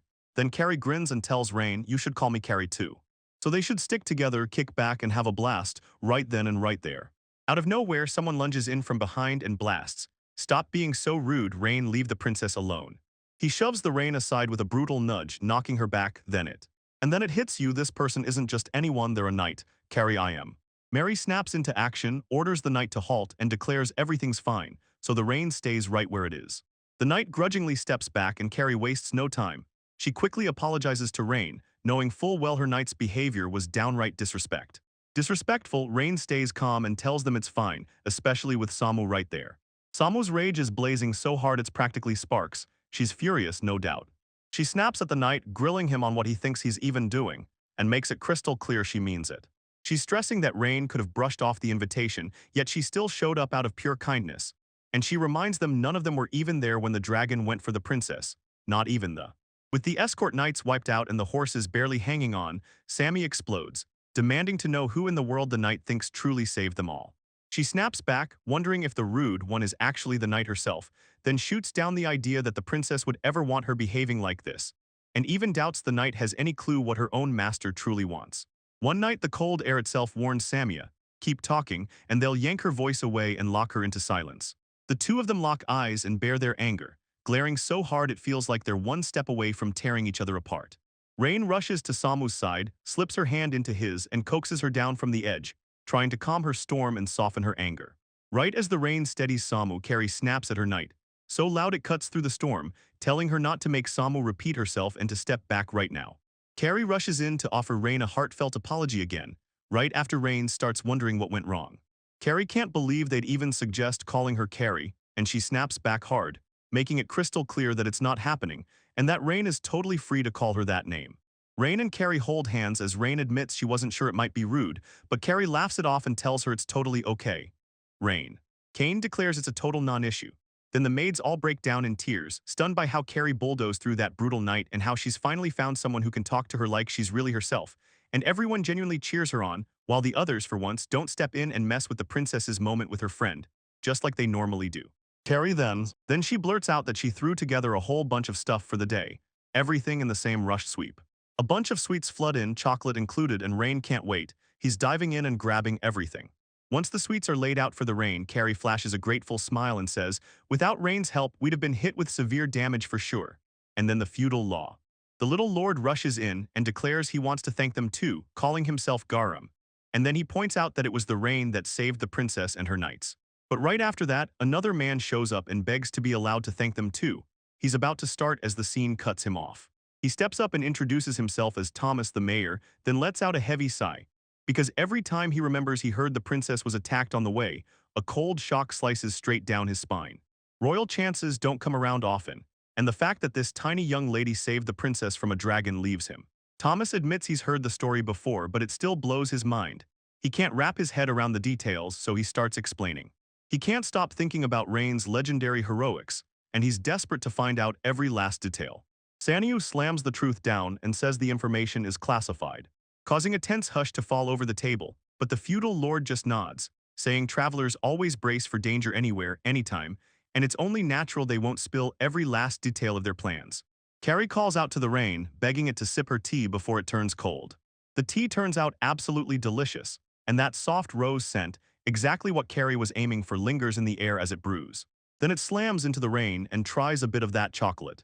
But she struggles to grab it with her cat paw in the way, and just as she's about to bring it to her mouth, she blurts that it tastes amazing, only for some of the chocolate to get wasted anyway. At that exact moment, Samya drops the sweetest, most polite request, begging to be fed instead, even if it risks sounding rude. Rain bursts her mouth open as Samu feeds her the chocolate, and the second it hits, she realizes, this time it tastes insanely good. Then someone shouts, "Hey Rain, it is Carrie." And there she is, clutching another chocolate as she swears it's been doused in orange sauce. Rain thinks it sounds absolutely irresistible, and Carrie is right there. Except she has. She hesitates for a second, then blurts out that she'd love to feed him too. She steps forward like she owns the storm, and the rain practically licks her in delight. As they're busy having the time of their lives, the knight whips his gaze to Carrie, and then he bursts out shouting. Saw it coming, rain crashing down on everything, and still they pushed forward. Carrie whips around to stare at her, and she blurts out an apology for scaring the whole room. Everyone finally calms down, and soon the two dive right back in, feeding each other chocolates, laughing through the quiet. After a while, Rain leans in and says the whole experience was crazy fun, and Carrie shoots back that it's the first time she's ever felt this much joy. She blurts out that someone's been hunting her for ages, that nasty accidents keep popping off inside the royal palace, and that people near her vanish without a trace. Then she realizes she never saw this threat ever becoming a full-on dragon attack. Rain leans in and asks if Carrie is being targeted simply because she's a princess. Thomas blurts that it all traces back to a prophecy. He can't finish the sentence. People in the comments say it's a total headache. They got the message 5 years ago, and a brand new group devoted to the goddess wants to crank their faith up to a whole new level. Because in their land everyone worships her, but not like this, and that difference is what sets them apart. They think they've finally got the answer. Her Highness is the prophesied figure, the one they're after, as she. Since she was born right around when that prophecy was first heard, she should have felt special. But unlike her brother and sister, there's nothing remarkable about her at all. Her hair and eyes were just a simple shade of brown, like nothing could ever steal the focus from her presence. And she's got zero special skills, Thomas leans in and tells the princess not to fret about it, then gently urges her to let her worries go. Everyone there knows they don't really buy the prophecy, but they still treat it like it's real, watching the people who see her come closer with hopes on their shoulders. The moment they spot her looks and realize what she can do, they turn and walk away crushed and disappointed. And to make it even worse, weird, unnatural accidents keep popping up around her. Maid and night after maid and night vanishes, and no matter how hard she tries to stay out of it, disaster keeps slamming into her life, even though she's got no real powers to back her up. And that's how her worst nightmare becomes her unforgettable fate. Still, she holds the maids and knights who keep following her close to her heart. She talks like she means it, and Peel included, because she's genuinely sorry for what went down earlier, like she can't shake what she believes. She's blaming herself for ruining something that should have stayed ordinary, and honestly, no regular 4-year-old could have handled what the princess just dropped on her. But yet Rain isn't your average kid, she's the most powerful 4-year-old in the whole room. So now it all clicks. Those women who back Carrie cheer for her for real, and that's why the red-haired knight steps in like he has to protect her. By the end, Rain finally sees it too. This isn't pity, they truly care about Carrie.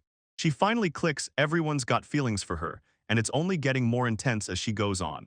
Carrie has suffered through so many brutal hardships that no one can deny it. It comforts her to realize Carrie's got people she can trust, and Rain blurts that she loves Carrie too, setting everything in motion that caused. Rain keeps raining down as Carrie's cheeks turn bright red. He keeps admiring her brown hair and eyes, swearing they're chocolate, and even calling her heart cool and sweet before. She blurts out that she likes her and begs her to smile more, but the moment the words land, she's overwhelmed, and then she can't finish. Carrie gets flustered and snaps right back, insisting she fully understands why. While insisting she's not that kind of person, Rain keeps confessing her feelings, and tears start spilling in her eyes. Carrie meets her gaze and thanks her from the bottom of her heart. Suddenly, a loud disturbance snaps their focus. Carrie whips around. He whips around, heart racing, trying to figure out who the heck it could be. As they watch someone drop out of the sky in full armor.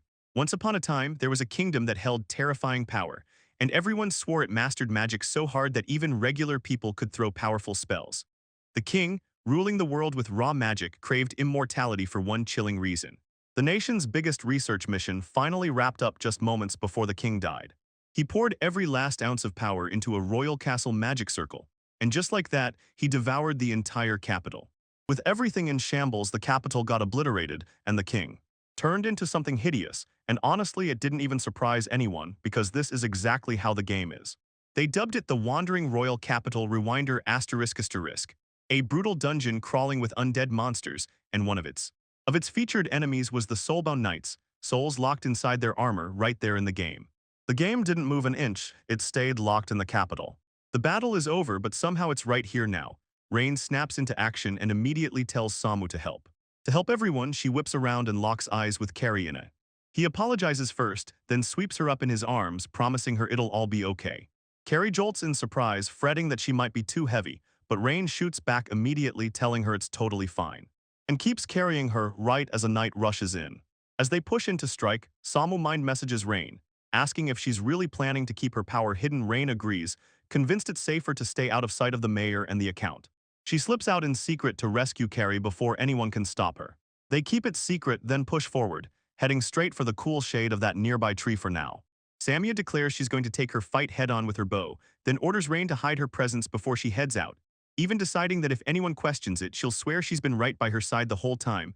Hood up again, she bolts forward, while Samu warns her to stay sharp and careful. And then Meanwhile, the knights are going all in against the Soulbound Knight, but their push is about to break. Their every push and plan collapses, utterly pointless, because the creature's power crushes them all like it isn't even human, and now they're stuck staring into the terrifying question: what the hell are they really up against? Right then, the Lady Knight bursts in, grabs everyone's attention and tells them don't be scared. Theo rockets forward, slams a perfectly aimed strike into the Soulbound Knight's neck, and barks, attack. Right then, everyone's flooded with relief, sure she finally crushed it, yet. And just as she snaps her sword back and barks, keep your distance, the Soulbound Knight snaps back with a brutal strike, sending the whole crew stumbling backward. Pio rushes to one of the knights, demands news on his injuries, and the knight hesitates, almost unwilling to answer. Samuel, still reluctant, reassures her he's fine, then boldly declares that she's taking her shot next. The arrow stays drawn as the fight rages on, and then at last, it's suddenly crystal clear, there's nothing inside that armor at all. Timmy yells at everyone to back up if they're scared, insisting they're only blocking her shot. She's not stopping and she's not missing. She looses an arrow straight into the Soulbound Knight, and it slams right into his incoming attack. P.O. snatches that momentum and charges the creature again, refusing to back off, while Samu ready fires off another shot, and the whole moment hangs on it. She rips through a dazzling chain of maneuvers, drops the Soulbound Knight hard to the ground, and tells her to rest. He orders the other knights to rush in, because the only way to stop that core from slipping away is to smash it to pieces. Samu snaps at her, saying these monsters don't have a core. The armor has to be shattered by magic, because that's where the soul has latched on. P.O. doesn't have magic strong enough to pull that off. As all of this hits Carrie at once, he snaps and shouts at P.O., startled, panicked, so P.O. whirls around to face him. Carrie snaps back, and there it is, the monster standing there crying like it's finally breaking. He pushed forward, fighting to get back home. Everyone freezes for a split second, then Rain realizes something's up. He finally hears the Soulbound Knight's voice in his bones, begging, pleading right to the edge of his mind. Pleads to go home, and she hears metal screeching against metal, feeling. A sharp pain tore through her chest at the sight of its suffering, so Rain steeled herself, faced the Soulbound Knight, and promised she'd send it home that it had. Has suffered enough, now she gathers her power for one final, explosive strike. She blasts out a blinding surge of light, finally breaking the chains and freeing her. Roaring from out of the armor, the creature spills its gratitude to the Rain. Right before he leaves, Rain pelts down like one last goodbye as it tears away, and the emergency stay alive and intact, and while the other knights start to panic, wondering if more enemies are lurking, so they sprint off to hunt them down, and thankfully, in the end, they find no real damage, nothing major, nothing broken. P.O. stares at the defeated Soulbound Knight, and then, whoa, he spots a strange glow nearby, wondering if it's Samu. Samu quickly tells Rain, I've been right here the whole time, and then she adds. She says she'll look into it more, slips in a sincere apology, and asks for a little time, because once everything's fully sorted, she'll make it right. She steps out, and the two of them lock eyes, one intense glance that says everything. Maine tells him that a light flared into existence, and when she thought about sending him home, her chest turned warm. Samuel asks if she's okay and presses her to tell him if anything in her body feels different. Rain swears nothing feels out of place, but Samuel doesn't buy it. He orders her to call the second something feels wrong. Reina senses it, and Samu can only hope everything blows over fast, because at the end they spot no new threats anywhere nearby. With that in mind, Count tightens security across his territory and sets his sights on hauling Carrie out of the mansion, while Carrie sprawls on her bed, replaying the wild events of the day over and over, as her eyes drift to At the little bell resting in her hand, she couldn't help but smile. It was adorable. Rain had handed it to her, saying it would ring if the enemy closed in. She stepped in to guard her right away. Carrie stops short, convinced the gift belongs with Rain, but Rain won't hear it. She pushes the bell into Carrie's hands and swears it'll rescue her when danger comes. This danger won't give anyone a warning. Only the wearer feels the alert, and even though Carrie fights the idea at first, she finally clicks and understands. She finally gets what he meant, and it yanks her mind back to the here and now, wondering if she should have stayed in the capital instead, because the ceremony for her is coming. For her brother as crown prince, this moment is everything, celebration roaring, history being honored, and she knows full well that during an event this prestigious, strict security won't be happening. Even so, that grand ceremony could still trip him up, because how it all goes matters for his road to inheriting the throne. She remembers telling everyone her plan to slip out of the capital during the ceremony, and even that decision got her a royal nod of approval. But then, she keeps second-guessing herself, remembering Rain's words, wanting Carrie's worries to disappear when her why. I'm wishing Carrie finds real serenity inside her heart and in her mind too. That's why. Rain wouldn't take no for an answer. She insisted she grab the bell, and this is where it all starts to unravel. That realization floods them with pure, soul-deep gratitude. Once she realized that if she hadn't fled the capital, she'd never have crossed paths with Rain, and she can't help but feel real gratitude for running into him. Rain is with her, then the story snaps to Rain and Samo. Rain frets over how she even pulled off that magic. Then Samuel tells her she felt it when she fought the dragon though. Even with her powers locked away, it looks like she can still unleash them when the right moment hits. After thinking it through, I realized the Rain was screaming that something was terribly wrong. She turns to Samu and pushes him to say whether he knows the prophecy. The prophecy lands like a curse, and color drains out of Samu's face in an instant. Samuel explains that this prophecy was old, older than Rain's birth, so long ago it traces back to a religious group. Word of it spread like wildfire, and humanity pinned its hopes on the kids who could make it happen, so those children were raised with ruthless, extra careful devotion. The prophecy surfaced right around Carrie's birth, and because Carrie and Rain are the same age, it all ties them together. A chilling thought hits in the Rain, maybe So the prophecy, it's talking about real Rain, right? And it gets worse, because a sick pattern is spreading. Kids are vanishing across different regions, getting kidnapped and sold, and the cases are multiplying so fast it starts to feel like a nightmare repeating. In Slanada City, he's completely innocent of what's happening, so you've got to ask, why would anyone even suspect him? The kids are being hauled together to find God's treasure, the Queen and Rain's human father and mother know the prophecy all too well, so they've kept Rain hidden in secret. They swear the jewel's power made the king human, or at minimum, that's exactly what everyone's telling themselves. Samuel blurts out an apology for not telling Rain sooner, then Rain. She nods and admits she finally gets why Samu thinks the way he does. She knows Samu acted for her own good, so Rain wouldn't panic or blame herself. Rain took that hit to keep her safe, and now she stands her ground, tells Samu not to worry and vows to save them all, then steps up to own the whole job herself, no backing down. She resolves. He vows to dig into the cult and take it down, so the kids stay safe and Carrie doesn't get swallowed by the danger. For the next week, the Rain keeps pounding the mayor's mansion, and he spends every day roaming the garden and every night hanging out with Samu. While all this chaos unfolds, Samuel digs for clues, scribbling every detail because the truth is about to matter, especially that he's noticed that the bell never rings, so they kick back and enjoy their time with zero rush. After the week drags on, Samuel slips up to Rain and tells her he's got new intel. Something strange is going on in a nearby village. So many kids have vanished, people whisper they're being sold off in nearby towns and villages. But there's one village where no one ever whispers about missing kids. This weirds Samu out, every villager acts like that topic is off limits, and then in the middle of the village, there's this building that looks just like a church. Samuel can't help but wonder, could this be tied to that new cult? As soon as the cult's message hits, Rain wastes zero time and demands they investigate right now. With Lord Feudal storming back, troops at his heels, and POP. This time, Rain is pounding down. He's dead sure Carrie can be protected if anything goes wrong Right before they leave, the Rain transforms into Carrie, begging her to be careful. Then, even with sadness in its heart, Carrie smiles back with pure joy and says, Rain smiles and tells her she's been having the time of her life, then warns that if Carrie ever tries anything, she'll answer right away. Encounters trouble and that hits Carrie hard, so she agrees. Then Rain steps in and hands her something meant to soothe her when she's bleeding, terrified, and one wrong move away from getting crushed. So at first, Carrie has a stalls for a moment, convinced he doesn't deserve a gift this big. Rain frets that it might be too small, but Carrie slams the doubt down and insists it's enough. Wayne tells Carrie, if you hurl that yellow stone, it'll flare so bright nobody can even keep their eyes open. Right then P.O. bursts in, coming hard for a lead, seeking pro.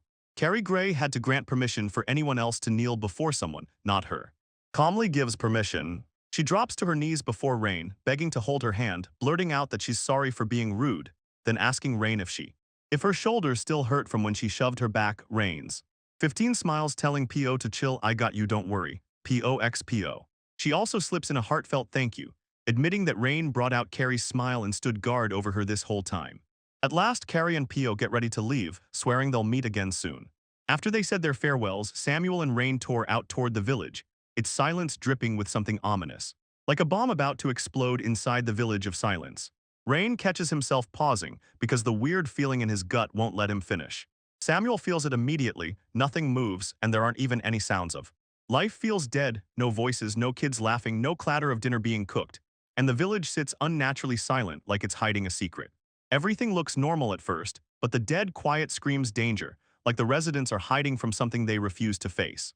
Finally, the two stumble up to the church, both drenched and wondering, did we pick the right place? Samuel jabs a finger at a ring of flowers and declares, that's the cult's symbol. After checking in with Rain, Samu, time starts ticking as he steps up and hammers on the door. Then an old man steps out of the shadows, asking what they want, both of them. Samu and Rain both dig in their heels, demanding they be allowed to tour the building. The prophecy promises a hero will show up with the god's treasure, but right now it feels like it's already all slipping into ruin. Whoever comes after the child of prophecy is unleashing a non-stop storm of problems, and it's only getting worse. And to crush the problem for good, the crew decides to storm the eerie village church. In the church, the priest greets them with open arms and leans in, asking if Samuel might be an elf. Samu blinks, a little stunned, and nods because it's painfully clear from his face, while the priest gasps in surprise and welcomes them to this backwater village, insisting their arrival has to be a blessing from the goddess. When they ask for a tour inside, the priest nods instantly, breaks into a guiding stride, and ushers them deeper in. Rain scans the area and can't help but stare at how stunning it is, and the priest nods along, saying, of course, this is a place of worship. Rain starts pacing in the rain, spots a statue, and can't help wondering if it looks just like her mother. The priest leans in and says that statue is just a copy of their goddess, and then he yanks attention to those creepy figures with the pointy ears. He catches that tiny detail, and the priest keeps going, saying the goddess looks almost exactly like the elves of today, and that those elves were the very first beings she ever created. Goddess Rain sinks into thought because she used to swear her mom looked like a goddess, yet now she can't stop wondering, does she really match that holy beauty? The priest. He keeps going, claiming the elves didn't just copy the goddess's look. They inherited her power too, and to prove it, he points out that unlike humans, elves wield stronger magic and live for insanely long lifespans.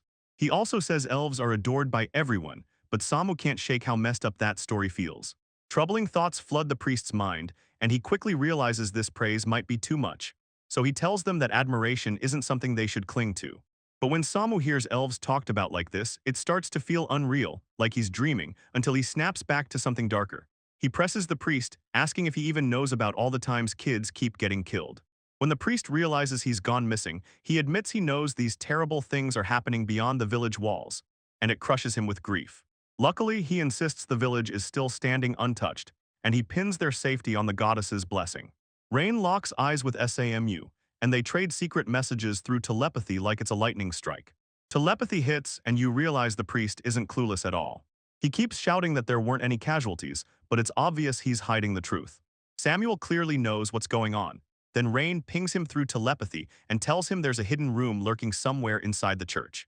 She's got an exploration bracelet in her hands, newly snagged, and it practically glows the moment anything sketchy is lurking nearby. Samuel leans in and asks, is this chapel the only room in the church? Are there any other places inside? The priest shakes his head and says, it's just a little village church, this is all we've got. Rain and Samu instantly clock that he's lying. Right then, the priest leans in and asks what they're doing next. Samia snaps back that they're hunting for an inn to crash in and rest. The priest shoots back, telling them, if you don't mind, then stay right here in this village. Samu snaps her focus to the rain and wonders what they do next, thinking they could wipe out that human right now and hunt the hidden room before anyone even realizes. Rain slams back and says, "We're already here, so let's make it count," insisting they should stay ready for whatever that man tries to pull because even though he still looks like he's hiding something, almost. They don't sprint ahead, they slow down, watch closely, and save the truth for later. Later on, a lady welcomes them inside and tells them straight up that she's already heard all about them from the priest. She starts by apologizing in advance if she can't offer anything truly mind-blowing in a house like this, but she's still hoping you two enjoy your stay. He scans the room like a hawk and spots 6 chairs, and then he stops, still taking everything in.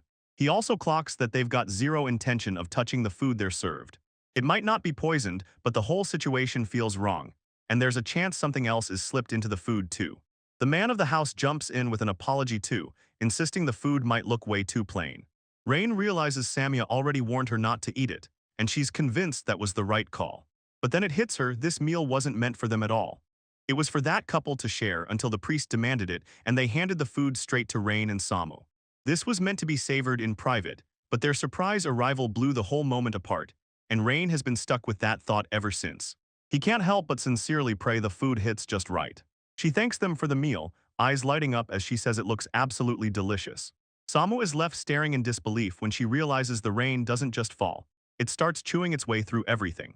Right away, the lady lunges in, yanks the spoon from Rain's hand, and slams the brakes on her before she can keep going. She crumples into sobs, apologizing again and again, pouring out how desperately sorry she is for everything she did. Samu shows up and she just keeps spiraling, crying again and again, like the pain won't ever let go.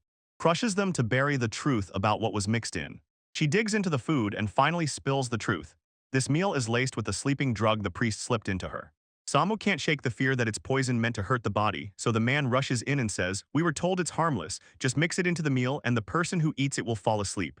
Samuel snaps her focus to Rain and checks on her right away. Rain admits she didn't really get the chance to.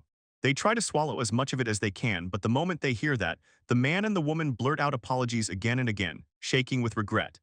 Then Samu cuts in and says if they're really serious about atoning, they'd better tell her what's happening for real in the village.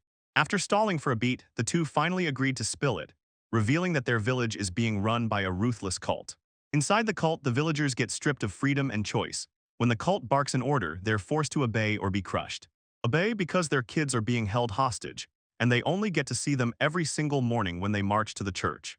Samuel hustled out in the morning to pray, then couldn't stop thinking, what if they'd fought back together with every villager? The couple told him they'd first assumed it was only the priest, until one day when more than a dozen burly men just crashed onto the scene. From that moment on, any family that dares to defy the cult risks losing their kid for good, and they might even get barred from seeing them during prayer time, like those children could be gone without a trace. The village is nearly dead silent, and they swear the cult is fixated on elves. So the townsfolk panic and beg the rain to get moving and flee because there's a back door and they'll guide them straight out. Samuel steps forward and shoots them a question, "Aren't you worried about yourselves?" The man snaps back that they're just kids after all, then he blurts out an apology for. They beg them to bail out right now, before they snap back on themselves, screaming at them to flee before they're dragged into becoming the worst kind of humans again. Rain thanks them from the bottom of her heart for the truth, then steadies herself and walks back in calm silence. Samu snaps around and goes stiff, eyes widening as she digs into the food like something's seriously wrong. Rain ka. They rave that it's absolutely delicious, just the right temperature, not too hot. So the tender potatoes soak in the soup and slide down her throat with ease, while that faint milky scent hits along with the perfect sweet and salty balance that makes it insanely good. She wipes out the whole meal, and while everyone else is still stuck in shocked silence, it hits them fast, right after. As the rain fades, consciousness slips away from her. She tries to speak, but the words choke in her throat.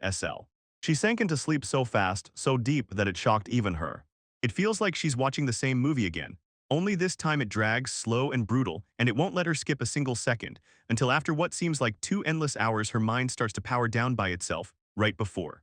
Right before her world goes dark, she yells for her item box, snatches a recovery potion and chugs it at the very last second. Janya bursts into panic, yelling that she's okay and freaking out about where that sudden water came from. Did it spill off the table? As she hurriedly wipes her face, Rain realizes how unreal this feels.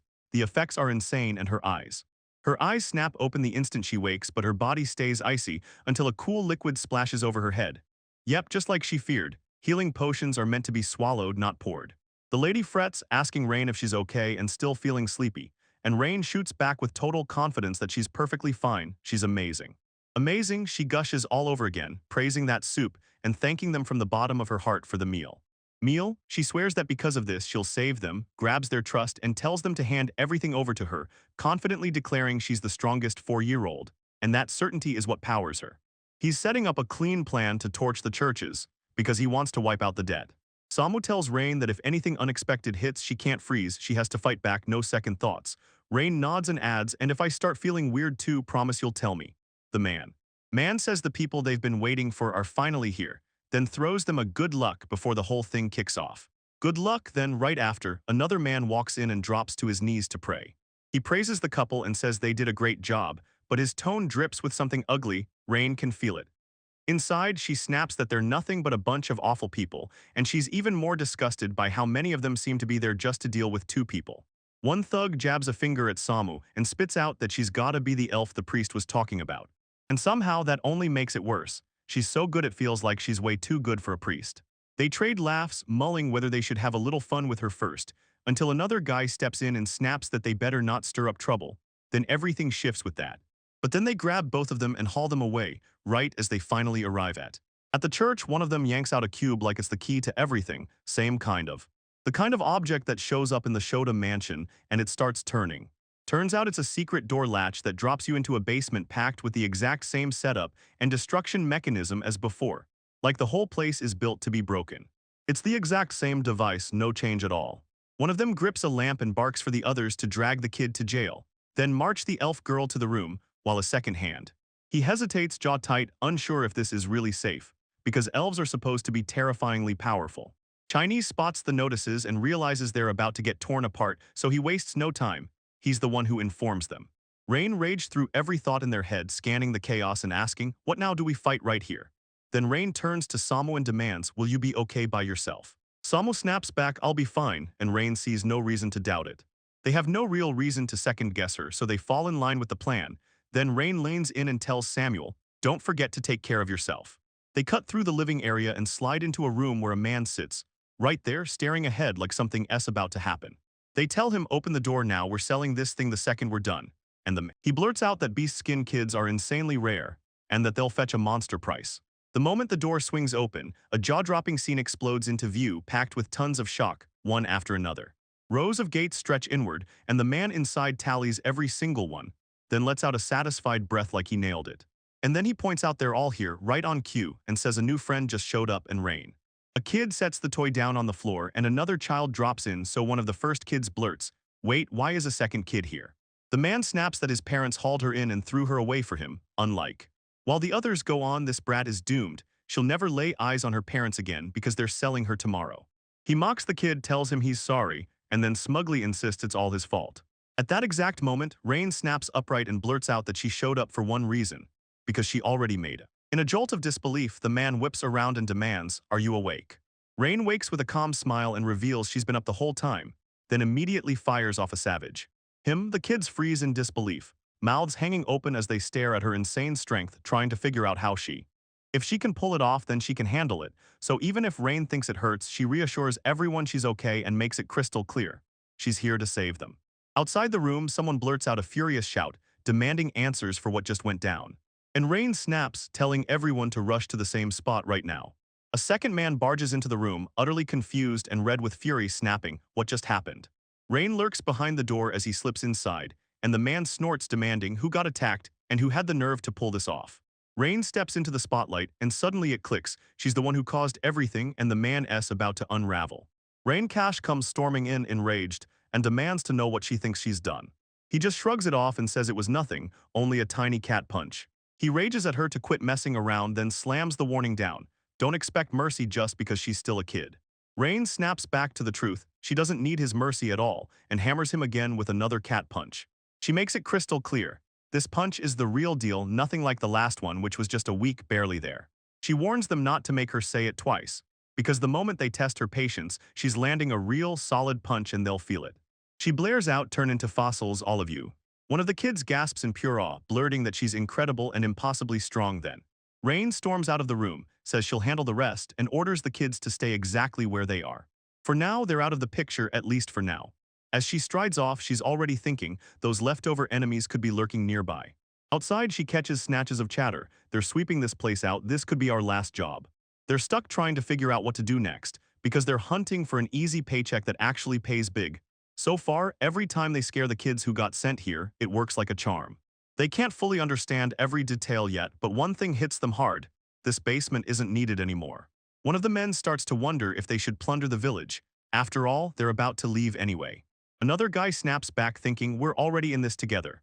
Then he suggests they could storm the villagers' lives, threaten them, grab their property, and even use their kids as hostages. Messages or just wipe them out once they're useless. I mean, that sounds like a genius plan.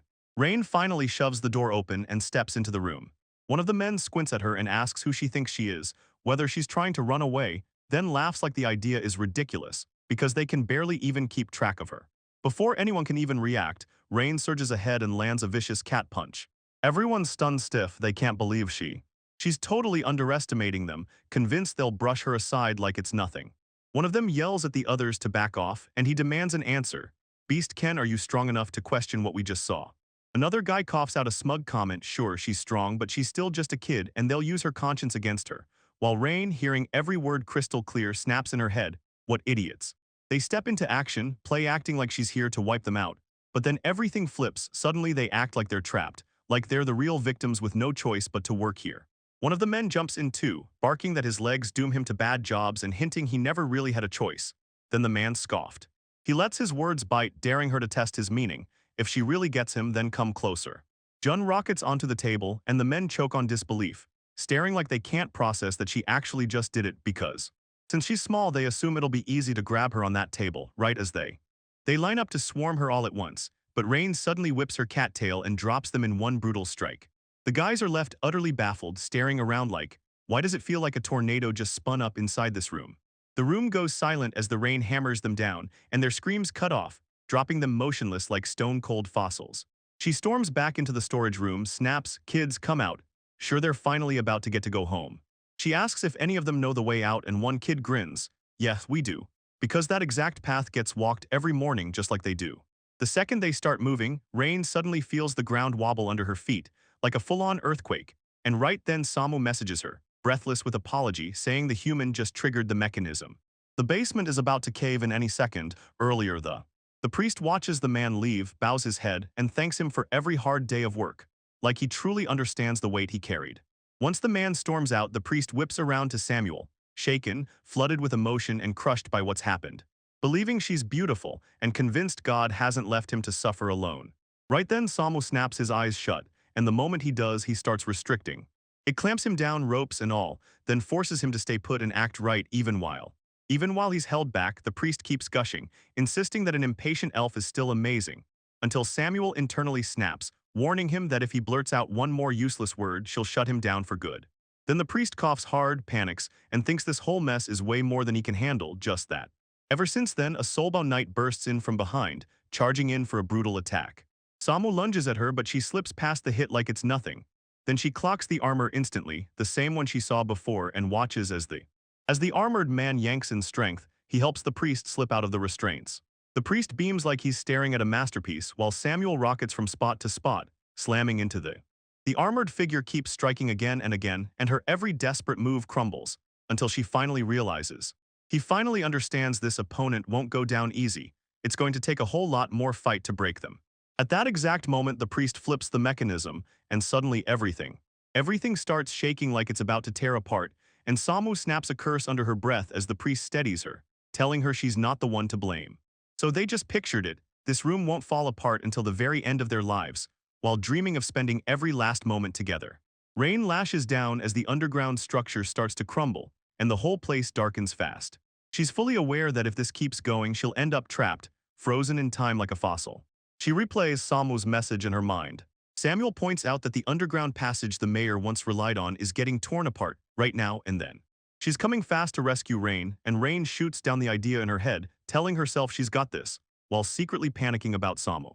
Samu steps in and tells her she's okay, promising that even this room won't be destroyed, but Rain steels herself to rush toward him, only she has no idea which way to go. Samu snatches the jingling object, smashes the gear to pieces, and sets the stage for the rain to finally fall. Rain uses her cat-like claws to tear open a clear path, so you can finally locate their position. She tore a path through the rubble, vaulting forward again and again, until she finally. He bursts into the room. Relief hits Samuel the moment he spots the rain, until it immediately. Realizing she messed up, she quietly beats herself up inside, and now the two of them square up side by side, staring down the armored man face to face. Dude, those monsters look like they're being puppeteered by that priest, and the control he has is pure nightmare magic. Sammy can't stop wondering if he can truly wrestle control of that writhing armor. Samuel studies the whole mess and realizes that under normal conditions this should be impossible. Monsters don't think like that. They don't act with brains, they move on instinct, repeating the same attack pattern until they strike. What they're seeing now shatters everything they thought they knew. The twisting armor moves like it's got a mind of its own, fighting back, raging in protest, and shielding the priest all at once, a behavior no one has ever witnessed. The priest swears this is the goddess's power, like it's proof straight from heaven. He's convinced they've stolen the goddess's power for themselves. This warrior, he insists, is a borrowed force from the bishop. Because the bishop trusted him that fiercely, he was handed this kind of power. Now he sees. He pictures himself as the church's preacher, like the bishop, and swears the two of them are basically the same at heart.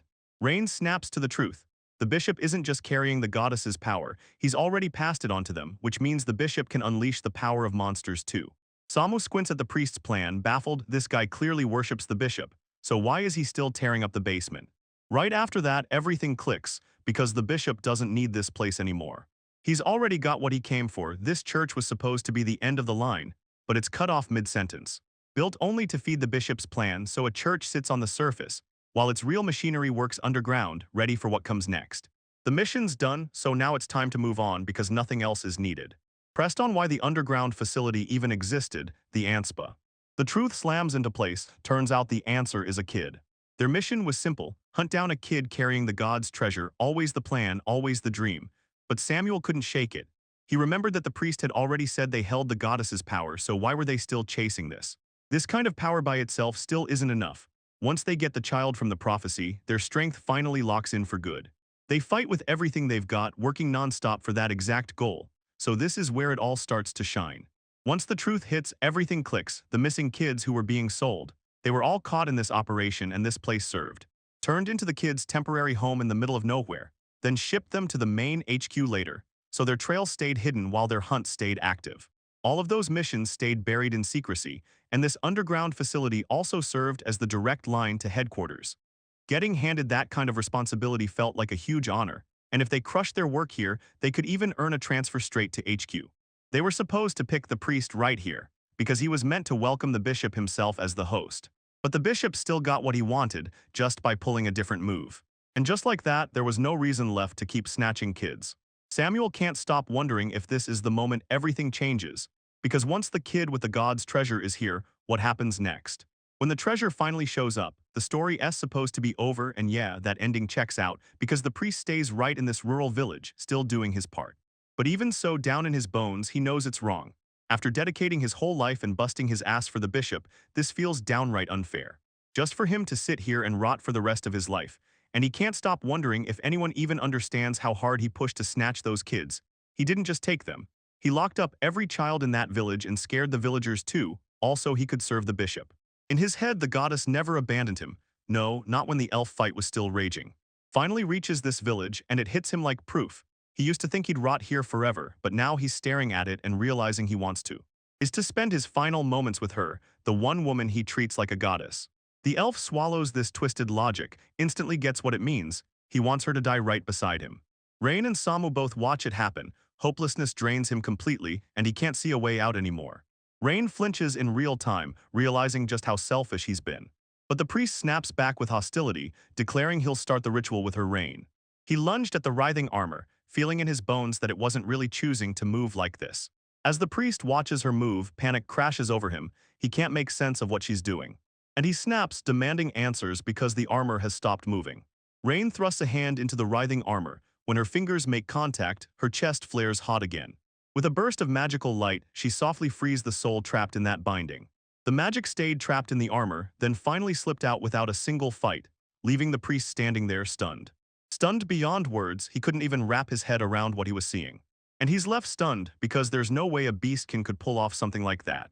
Samu finally blurts out that he still can't wrap his head around Rain's blinding radiance. He underestimated her just because she's a beastkin, like that alone made her weak. Consumed by his greed, he can't even tell if his goddess is real at all. Rain stood inches away from him, alive and breathing like undeniable proof. Right when the priest starts to steady his nerves, Rain slams into him with one brutal cat punch. It launched him flying so far away he vanished from sight like a shooting star. Like a priest getting knocked down, Rain and Sammy shoved themselves through the gap they made and hauled up to the second floor. They burst out of the church and slammed back together with everyone waiting outside. Looks like the kids are already all gathered because the kids who were sold still haven't come back, and Samuel can't shake the words the priest dropped earlier. His mind keeps spinning with dread. Suspicion gnaws at her, so she swings back, determined to dig in and investigate one more time. After searching for a bit, she snaps through a telepathic link and tells Rain, "I found something." A letter lands with priest and bishop trading messages back and forth. Garum, yeah, that's the bishop's name, and he's not just any dude, he's a count. Then it hits like a cruel slap in the rain. Carrie is in serious life-or-death danger. Inside the carriage, Carrie sits shoulder to shoulder with her maid. While they ride, the maid quietly weaves a bracelet from the very bell meant for Carrie. Carrie asks how it looks on her hand, and the maid quickly masks her nerves, telling her it fits perfectly and looks absolutely stunning. Then Carrie. Mary can't stop smiling. The job got finished just in time, and now she gets to keep it right by her side at all times, thanks to everything she's received from Rain. Game and the maid admit some of those parts are straight up weird. The maid says they'll keep the recovery potion and the rest of the items for her, then asks what they should do with everything else. And Carrie decides she's grabbing whatever she can with her. Honestly, she won't let go of that doll for a second. She clutches it like it's breathing. But nobody can take it to official events because everyone swears it's cursed and But she doesn't care what anyone whispers. Rain handed it to her, for Carrie. It's the clearest proof that their bond is rock solid, and then the maid Suddenly he breaks into tears, because seeing Carrie genuinely happy hits him right in the chest, and he can't help but smile, feeling it in his bones that she deserves all of that joy. Meanwhile, Carrie's thoughts spiral as she swears she's gonna see Rain again no matter what. Again someday, suddenly the bell screams to life, and it starts to set everything in motion, sending Carrie's panic skyrocketing. The maid's thoughts spiral fast, something's wrong and she can feel it. Then she notices the bell is ringing and snaps into a frantic rush, looking around in a hurry. Glances at P.O. to flash her the signal, then. At that exact moment, the carriage jerks to an abrupt gut-punch stop. Poe shoots Carrie a huge thank you for warning them in time, then begs her, "Don't get out of the carriage." Carrie blurts out what's happening, and P.O. tells her that because she warned them, they dodged a surprise attack and braced for the worst. But she says it bluntly, there are way too many enemies out there. When Carrie tries to pry out just how many there are, P.O. doesn't answer at all. She pleads again, gripping the moment, begging them not to leave the carriage. He bolted off to take on the thugs. Harry peeks outside and freezes. Those walls of armor aren't new at all, it's the exact same animated armor as before. The maids panic and beg her, don't look outside. But out past the carriage, the whole area spirals straight into chaos. One attacker rips into the carriage and throws it hard in one direction, blasting it toward disaster as it to crash and splinter apart, sweeping it away. Mary stayed sunk into the rubble, breathing armor snapping its attention on her, then. But instead of charging in, the armor swivels away. She can't shake the feeling, why aren't they moving toward her? Then it hits her and she finally notices. She looks up and realizes the talisman Rain is shielding her. Then, moments later, she's still protected. Just then, someone snaps and demands to know why Carrie still hasn't shown up after all this chaos, claiming this wild destruction isn't like her at all, and mocking her again for crying over her pathetic life, just like always, while Carrie's eyes. His eyes flare with rage the moment she spots the feudal lord, Lord insists there's no saving it if she won't come out, then moves in, seizing peace as he goes. With a brutal yank, he peels her back and drags her forward, forcing. She's on edge, hunting for answers. Can she even see what's happening? Because P.O.'s knight has left her incapacitated, and he's furious enough to say that even 3 of the goddesses' messengers won't be a harsh enough price for what P.O. did. And he can't help but wonder if she really doesn't care what happens to her precious knight, Carrie tells. She tells herself to ignore this fool's words, because she knows P.O. would fight to keep her hidden, no matter what it takes. Still, she pushes forward, then she throws off her cover and declares loud and clear, "I'm right here and I'm the one who's right." She turns to him and demands, "Why are you doing all this?" And he just smiles like it's painfully obvious. He declares with absolute certainty that she's the very child of God. And now they've gotten the proof they were waiting for, the same shining light that purified the monster, the exact glow he saw in the mayor's mansion. It can only be divine power, and it looks like the awakening hits right as Carrie and her knights are about to be attacked. Carrie knows deep down that this power doesn't belong to her. Still, the feudal lord won't back down. He swears he'll finally see that power again today, so he drags even more of the goddess's messengers with him. Convinced it's a shame she'll risk her own people's lives just to keep it going, she has it. Hesitates to use it, convinced her power might be unstable since she's still so young. Mary decides to follow him, and the feudal lord immediately praises her as making a truly wise move. She asks for one last thing, permission to say goodbye first, and the feudal lord grants it, admitting her loyalty tonight has somehow been flawless after all. After everything, Carrie strides in to bid Pio farewell, then turns and rides out with the feudal lord He flashed hand signs calling her to come with him. He keeps moving and right then, tells himself that her calm mind and wise choices are a real kind of virtue. Meanwhile, Carrie keeps shouting to herself, "Don't you dare listen to him." She refuses to let his words rattle her heart on the other side. On the other side, Rain and Samu charge forward at full speed, pounding the ground as they scramble to figure out where Carrie just headed. Samuel remembers how Carrie grilled him about it right before they split up, so she's gotta be somewhere around the city still. Yeah, if we keep pushing like this, we'll catch up in no time, wait. Right as they're about to get to her, they spot P.O. charging in on horseback straight at them, and she pops off in an instant, drops hard to her knees and begs Rain for help. She feels sick with shame for pushing a girl so young to carry this weight, but deep down she's sure only Rain can handle the job. Rain barrels into P.O. and demands he explain everything first. P.O. starts telling her story. She says every single one of them got killed, but somehow she survived. She insists she was supposed to be left badly injured, yet all her wounds closed up and her stamina came roaring back for no clear reason. Then she spotted a healing bottle sitting right on her chest, rain pouring down. She wonders if she even drank that healing potion herself, but Pio snaps in she was out cold so she remembers nothing. And now she's sure of it, Carrie is the one who used it. Carrie was the only one still standing. It wasn't some fair fight against bigger odds, it was a massacre. P.O. realizes that racing back to the capital to beg for help would take far too long, and right now Carrie is in grave, immediate danger. Is the one person her mind keeps reaching for. She's crushed with remorse for hiding in the rain while she's still so young, but she can't picture anyone else who could possibly help, and then her mind snaps back to the memory of a blinding light cut through the evil presence, and the fight raged against that writhing armor, yet Rain never showed up. So there's only one way to get rid of it, by using magic strong enough to erase it. Meaning this cleansing light had to be made by somebody who was it. Samu fires off the question, why does P.O. swear Rain did it, and what if the real culprit is her own master just like the rumor claims? Peel praises Carrie's grit as the princess of this country, but she won't admit that her highness carries that kind of crushing power. So Peel isn't just guessing because she's a loyal knight, she's dead certain it was Carrie. And she doesn't stop there. Samu battled that writhing armor and shockingly, it didn't look like she had magic that could just erase it. So they couldn't afford to play it safe and keep their powers hidden when their master's life was on the line. In the middle of that brutal fight, P.O. felt an invisible hand watching over her. She couldn't make it out, but every so often she'd catch a strange presence, like the unseen protection had a voice. And she's convinced it has to be real. She's convinced Carrie sensed that same presence too, even if she didn't even know it yet. Peel never brought it up before the incident or after it, so she throws herself at Rain's feet, begging for help. Rain steadies her and promises everything will be okay. She tells her it's okay, P.O. has my trust and she'd never lie, and that's all. P.O. gives a quick nod of agreement and then Rain crashes down. Then she leans in and tells him the truth, those purifying lights, she's the one who made them. She finally managed to produce it, but she admits she still can't fully control it, and she definitely doesn't stop there, she does. She still doesn't even know if she can pull it out whenever she wants, but it's already saved her in the clutch, so she's betting her luck will hold. And if she can't summon that light again, she'll figure it out. She's fully loaded and ready for anything, pats P.O. with a calm reassurance and tells her not to fear she'll save Carrie. So yeah, everything's in her hands and you can just leave it all to her. She blurts out her thanks, grinning as she says the patting tickles like crazy, then she turns to watch the two. Samu's affection finally tips her over the edge and she explodes into a full-on scream, but in seconds she snaps back, calms down and apologizes, saying she was just completely overwhelmed. Then Rain steps in and uses the healing portion to restore everyone's health.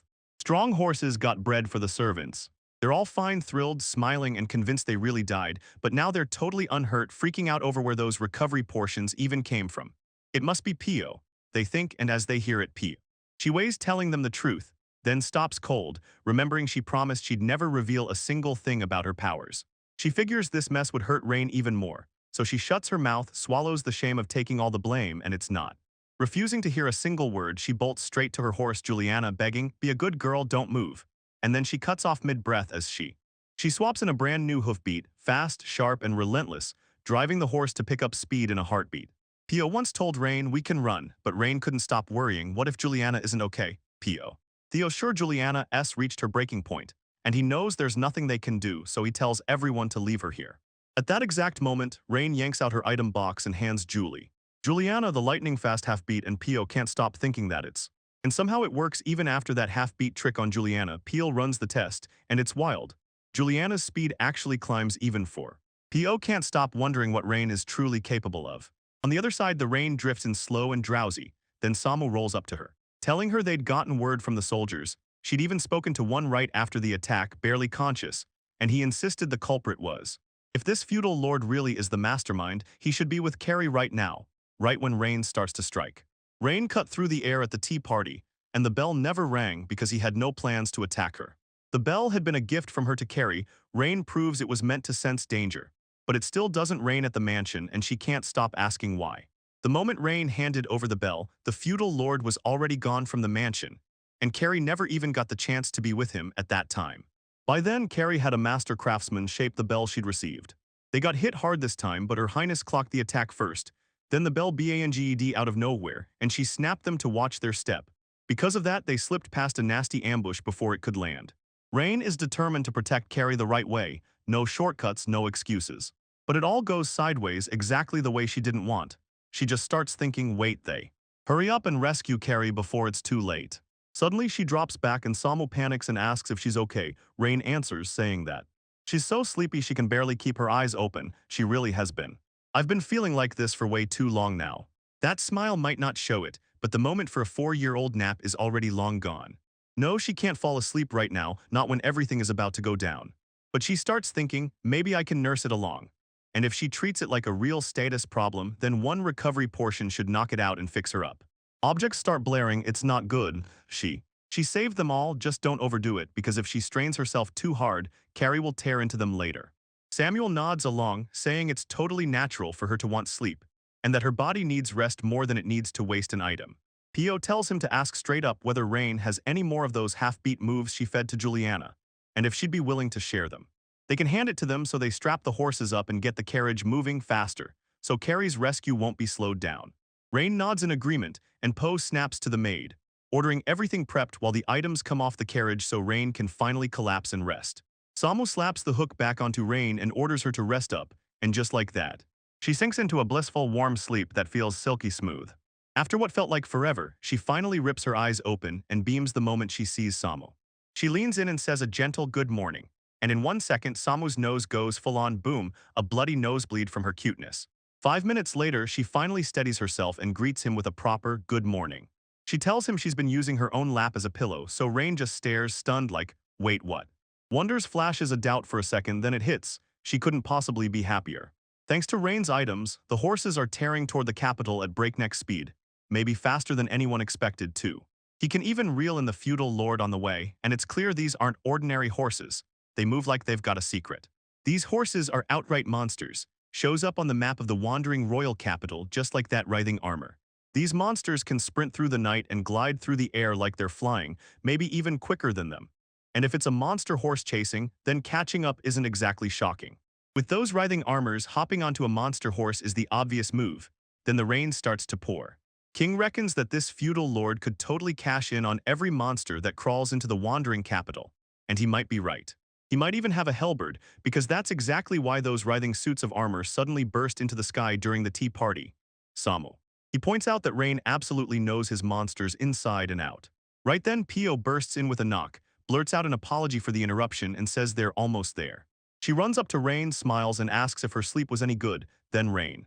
Queen says yeah, then leans in and declares their next move: infiltrate the capital and tear Carrie out of there. Pio asks if it's fine to whip up breakfast before they even roll into the capital, and she nods right away. Rain climbs down from the carriage, staring at the odds like, wait, are there really only 3 of us? Pio nods and says upping the group wouldn't change a thing, because against the writhing armor monster it still wouldn't boost their chances. The feudal lord has seized the whole capital as hostages, and if they start fighting, they'll just make everything harder to move, so there's no point in charging at him. The feudal lord has seized the whole capital as hostages, and if they start fighting, they'll just make everything harder to move. They've got to focus on saving the Carrie, Only the three of them can pull it off, and that's their best shot. Simeon points out that just she and Reina are more than enough. There's zero need to bring any other humans into the mix. Samu nods along and says, sure, but even if she doesn't fight like them, we still need someone to handle the carriage and track down intel. Then he points out that Samu will stick out like a sore thumb as an elf, and Rain is still. Still young, Samia lets out a sharp scoff and she remembers. Yeah, she already told her this. She wasn't whining at all, she was just double-checking the details as she watched them tear into each other. Rain lashes down and the moment it hits, both of them slam on the brakes. Later, as Rain wipes the wash off her face, Pio tells Samia she doesn't need to talk like that, because Pio swears Samia has zero clue how Rain truly feels. Samuel quickly replies that he understands exactly how she feels about her master. So he peeled back the counter and basically shouted, being a servant isn't just obeying whatever your master orders. Samuel blurts out, asking if she should also leap into a sea of fire or water. Then Peel cuts in fast, saying it's not about that. She blurts out that Carrie isn't just anyone, she's royalty and every move she makes throws a spotlight on her country. So yeah, it's a crushing responsibility in a world where one cursed piece of jewelry can ignite a scandal. P.O. vows to wipe out every single one of Carrie's burdens. She hauls it all on her shoulders and speaks with pure sincerity, but P.O. didn't want Carrie anywhere near Rain, so Rain deliberately eased her in. Carrie carried those burdens with her, and somehow that push lit a fire in her, giving her the strength to keep standing. Samia scoffs and blurts that if she were in P.O.'s shoes, she would. She makes sure the rumor of Rain never even gets off the ground. Then P.O. bursts out laughing. Samu's bravery becomes crystal clear. Then Samu scoffs again and snaps that hers is a worthless night. The story cuts to the meal. Once Rain finishes his food, he can't help but grin, thinking, wow, this smells amazing.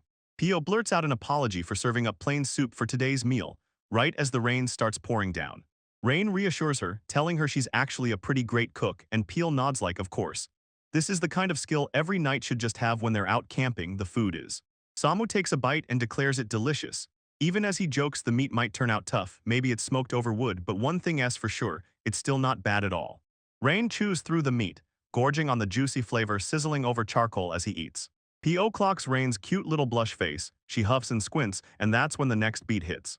Senyu shoots Rain a warning, telling her not to stare at her like that, and she snaps, calling. So he calls her a pervert. Theo lunges to defend herself, but a weird feeling hits, and she insists that she's not weird, she can't even believe she's acting like this. Red cheeks blazing, she bolts and dives straight into the water. Rain can't believe how she's acting, so she nudges Samu and blurts out, is something wrong with Pio? And the moment she sees Samu's adorable side, Samu's pervert instincts snap wide open, sending Rain straight into a blackout. Rain huddles under the storm, fretting hard, and wonders if the two of them are finally resting, right where it's safe inside. Only promises Carrie that she's coming for her. The feudal lord stares at Carrie, and admits he never once imagined his castle would hide facilities this massive underneath.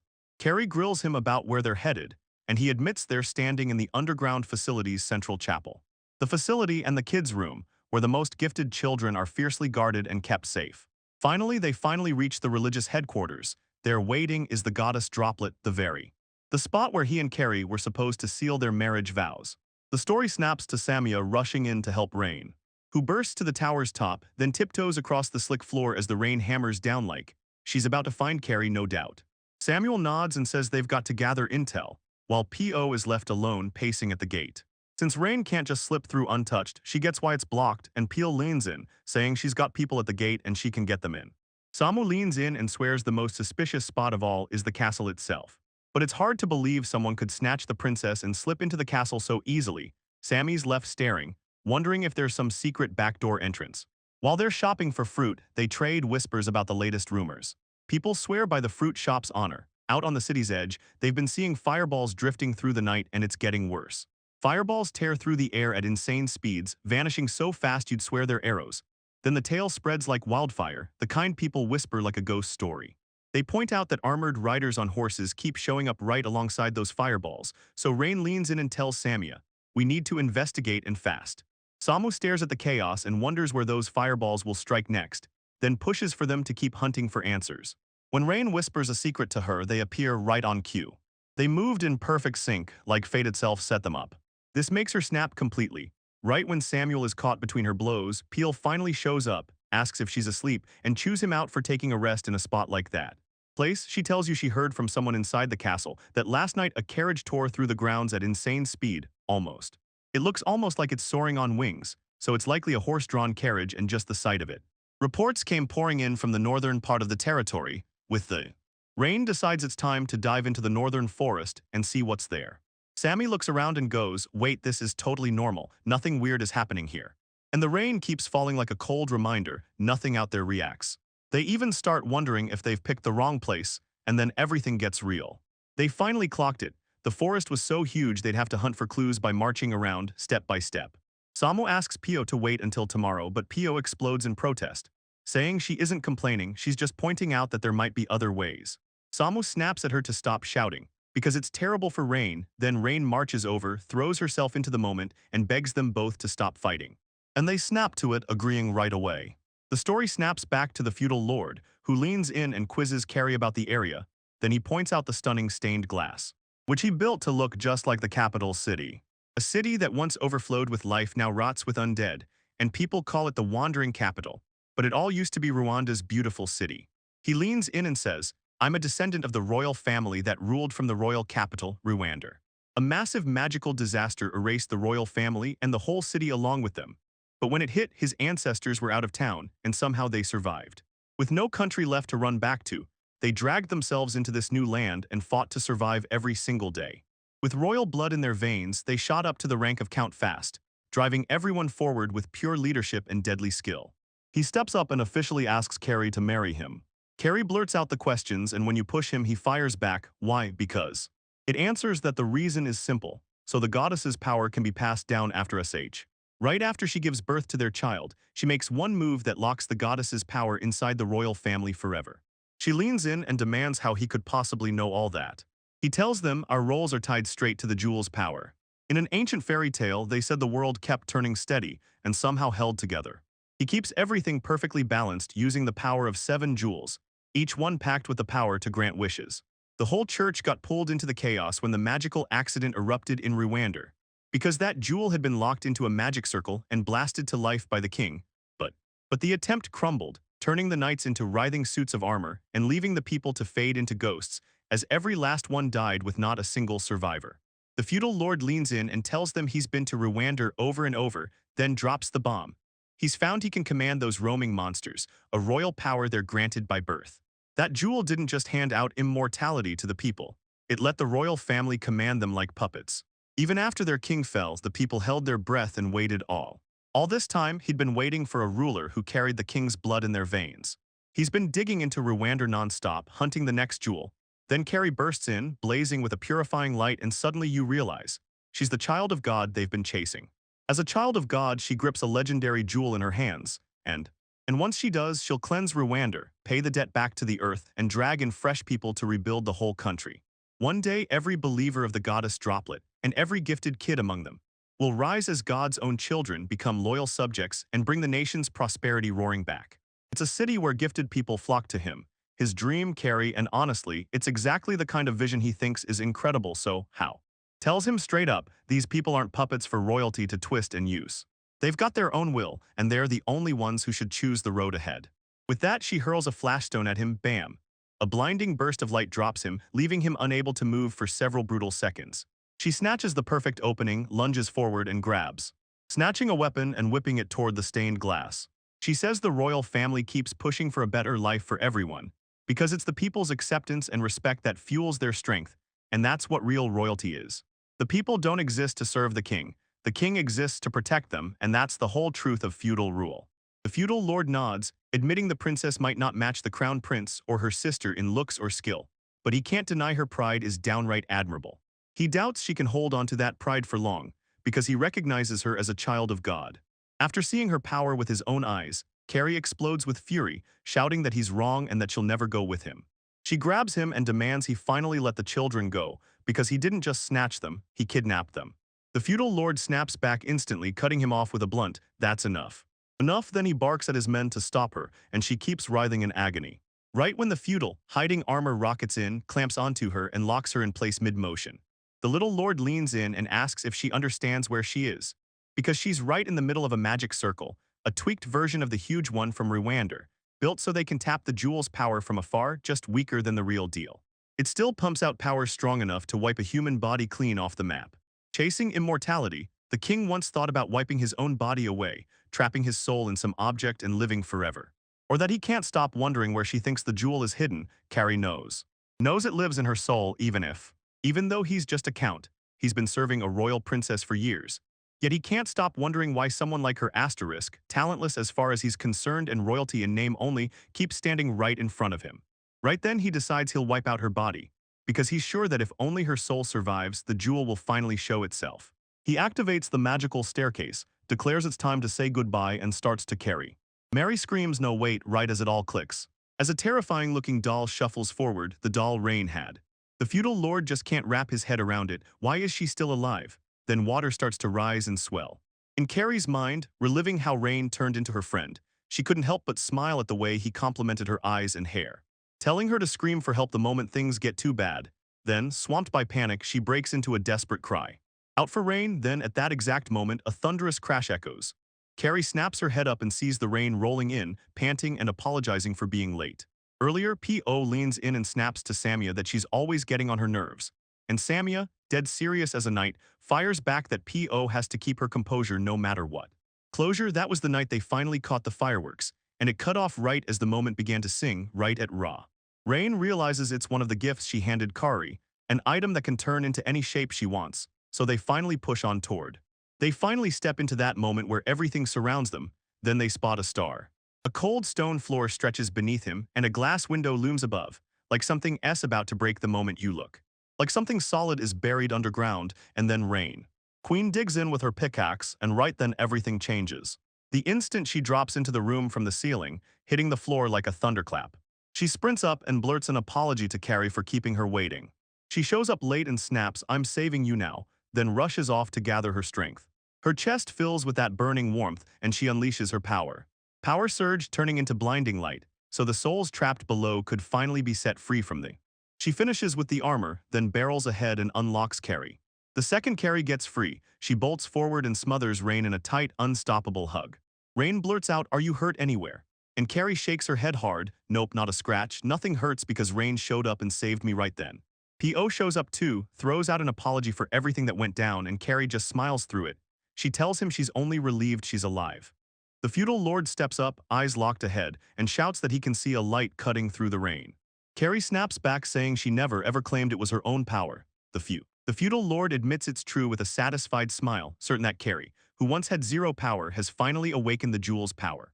Ever since before he'd been convinced she was useless. P.O. She yells at him to shut up, and the feudal lord smirks, staring as Carrie's loyal knight is still alive, then demanding how that could be. Carrie's response? None of your business. She snaps that his disgraceful move, teaming up with a demon and attacking Carrie, has consequences, and declares he must be handed the blade of judgment. The feudal lord sneers and flat out declares that she's a hopeless knight, doomed to swallow the exact same fate as everyone before her. He barks for his knights to unleash their attack on her, yet she shrugs it off and shuts it down by. He wiped them all out, swinging stun blades until the rain came down hard. Rain asks Pio how it was, and Pio lights up and says the sword Rain you gave her is unreal. Pio feels. She feels power flooding through her veins and can't help but wonder, could this be a holy sword, dripping with pure holy energy? Samuel slams down one of the writhing armors that lunges in from behind. While juggling the chaos, Pio snaps at everyone to stay right by her, pointing out. Rain clocks that there are plenty of them, grabs Pio's attention, orders him to guard Carrie, and then, right after, he kicks the action into gear by starting. She finally snaps her purifying magic into place and frees the soul. Souls, Pio stands there stunned, as the rain cuts their numbers down in the blink of an eye, and he thinks she's absolutely incredible, but Rain hangs in the air like heartbreak, convinced the power is flimsy just because it can't seem to work. It never even sounded brilliant, but she keeps using it anyway, telling herself she's fine, even admitting that this power is unstable from the start, just like all. As the last writhing armor drops, the feudal lord steps in and demands to know her name. She snaps back that her name is Rain, and he can't shake the mystery. Why isn't she anywhere in the family registers? So he digs through every record of kids born back then, hunting for the child of God. She answers that it's only because she hasn't been registered yet, and she goes on, I asked. He demands to know if it was him who controlled that dragon too, and he can't stop thinking about the earth dragon that attacked the princess. Then he spills the truth. This dragon was meant to guard the jewel underground, but when he finally went to grab it, the jewel was already gone, and yeah, the dragon was his. He only told the dragon that the jewel might belong to a child, maybe the third princess of their kingdom. And the moment he heard that, When he heard a princess had been attacked by a dragon, panic hit him hard, but the moment he learned she survived, his heart nearly stopped, because he truly believed God's child had passed the terrifying test. Now he's convinced the real child got destroyed, and he can't wrap his head around the idea that a beastkin could ever be a child of God. The feudal lord can't stop laughing. He says Rain is seriously entertaining. He admits she's a child of God with real power, then insists she stop wasting it and use it for something meaningful. He gestures at the stained glass and says it depicts old Rwander, then drops the bombshell that he's a descendant of the royal family, claiming he'll use her power to cleanse the writhing armor and forge a brand new country, where the Rain will rule by his side and become.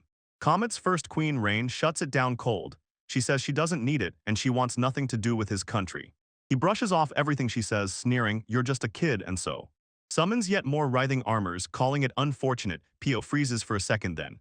Rain's heart sinks. She's staring at all of them, terrified because she never expected there would be this many, and she realizes that she clings to the idea of glowing light all the time, even though she wants to use it again, then steadies herself with one hard truth: she's still strong. Using her cat claws, she starts ripping them down, one by one During the chaos, she accidentally plants her foot into a magic circle and Carrie snaps, shouting at her to stop, right now before it's too late. The feudal lord sneers that she leapt into the magic circle by herself, then flips it on, shouting that he wants nothing from her body and that the jewel is his, full stop. Then boom, Rain's body jerks upward and starts to float her. Her body feels like it's carved from stone, and it's like her whole hand is set ablaze. Burning heat races from the tips of her fingers and surges fast, finger to finger. She stares at her feet, panic rising like her body is slipping away, but she knows she can't ignore it. She refuses to fold. She can't lose like this, so she starts gathering all that fierce power into her hands, building up the force. Her chest heaves as she pushes it to the limit, then snaps. Everyone hands it to her, and just like that, in an instant, in a blink, everything crumbles like it never existed at all. Then the dust finally clears, and everyone stares in horror as the Rain sprouts elf ears, making everyone blurts in confusion. Then her ears snap wide and stretch into long, pointed elf ears. Samu, tears streaking down his face, lunges toward her in panic, frantically checking if she's okay. As she leans in and studies her ears up close, she can't stop herself from thinking they're adorable. And then rain comes pouring down. Then he blurts out that her ears have turned into an elf's, or even better, that they've finally gone back to how they used to be. She says it's back, and Samuel basically insists her ears should snap back to normal, because the truth is, she was an elf from the very start. The feudal lord freezes, utterly baffled, as she gapes at her own body that refuses to vanish. Right then, every single person finally sees the truth for what it really is. Rain drops the bombshell: she's got a jewel, and now they all know she's got the jewel right here, right now, staring them in the face in front of their eyes. The treasures she grabbed in that game before she got reincarnated didn't vanish. They stuck with her, haunting her life from the second she was born. She'd always dreamed of being human, so she sealed away her own magic and transformed herself right into a human being. In the middle of it all, Rain inherited the jewel, and even now it still haunts the present. Now the jewel keeps firing off its power thanks to her mom's wish. That wish clamps down on Rain's magic so she can stay trapped in this form. That's why she clutches her sealed status like it's her lifeline. Carrie shoots a wild question: is the Rain an elf? And then she spills the truth: those jewels lock in the Rain's real power, the kind that finally gets unleashed. But it looks like the seal is finally breaking free. Probably the beam hit it and did the damage. The seal's finally been broken. She confirms it, and the limit just vanishes. Magic surges into her chest, then races through her entire body like pure lightning. The feudal lord breaks into a grin and declares it wonderful, naming that miraculous light like it's a miracle sent from the heavens, and declares Rain is the jewel herself. Then he pleads with her too. He begged her to come with him, swearing she'd be exactly what he needed. Because sure, ruling a country used to be a childish fantasy, but now with her at his side, he's convinced he could take the whole world. Before he even gets the chance to continue, he lashes out with an arrow straight at him, snarling that he's disgusting. He keeps firing off brutal insults at the feudal lord, demanding the impossible, then spitting him out as a disgusting bug and a pure evil monster. She can't stop wondering if he'll ever understand the savage hatred she's carrying for him, and she swears she'll make him regret the day he was even born. A feudal lord snaps: why can't anyone understand me? He insists that the jewel right there is exactly what he needs, and he pushes: what's wrong with granting a wish? Samia laughs it off, saying she wants nothing to do with his dreams and that he isn't even worthy of touching Rain's feet. The feudal lord finally gives in, admitting they might be right, because from what he can see, she's still young. Then he turns to Rain and asks if she'll help him rescue the kidnapped kids. Rain fires back, demanding he hands over the kidnapped kids. Then he snaps back in reply. He finally owned up to it. Yeah, he'd been hunting the jewel child this whole time, and the kids he collected weren't random at all. They were set up to lead him straight to her. And yeah, they didn't just lose, they were turned into sacrifices all because of her. But yeah, it hurts him to admit it, he insists she's the reason it all went down. Rain fires back that yeah, maybe it's true.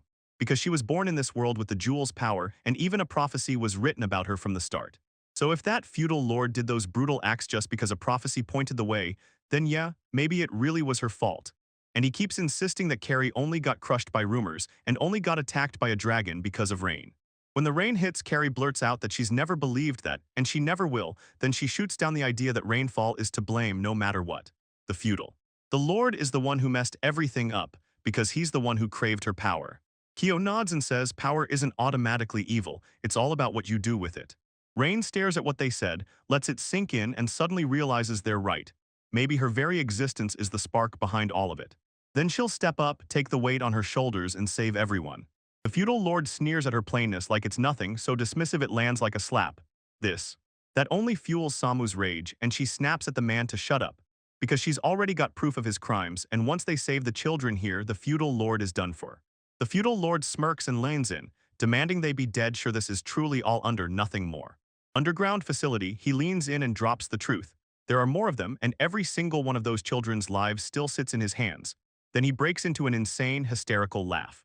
He presses her hard and bluntly asks Rain if she's really planning to ditch those kids, then throws out a ruthless bargain. Come with him, and he'll set the children in the capital free.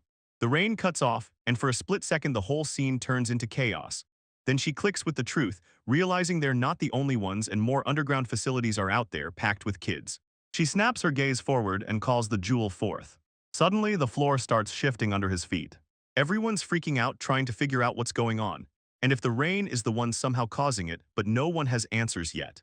With no shackles left to hold her back, she sets her sights on going even further.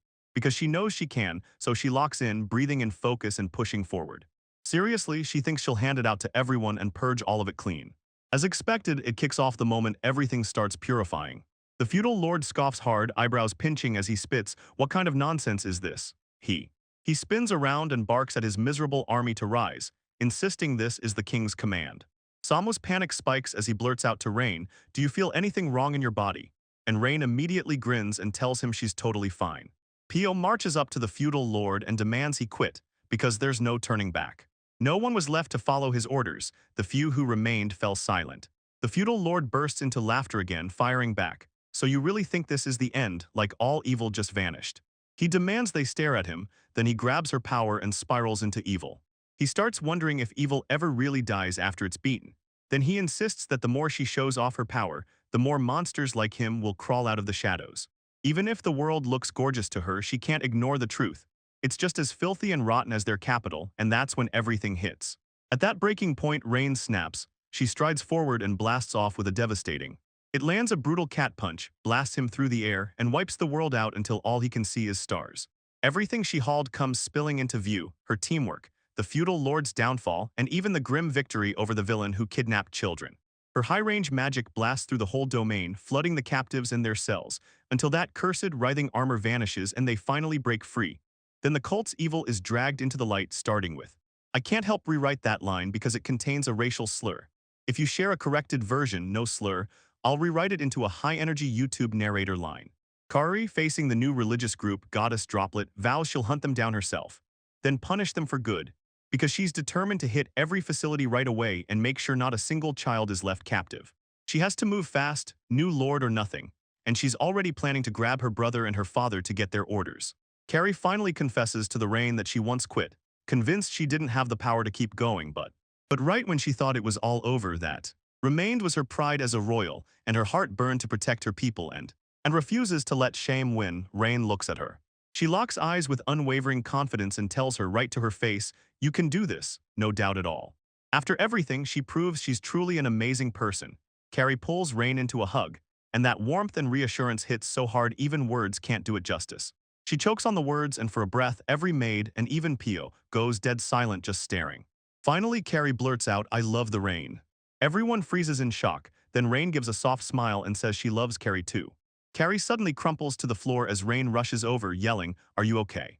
Carrie tells her, "I didn't hurt my body, I just lost all my strength," and Rain can't help but wonder. She briefly worries she might have been hurt, but Carrie clears it up fast. This isn't pain, it's that brutal, sudden exhaustion, and then Rain decides to carry.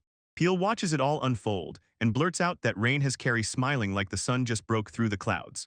Pio snaps and asks Samu if she can stop locking eyes with her so intensely, and then he tells her if she's got something on her mind, just say it, don't bottle it up.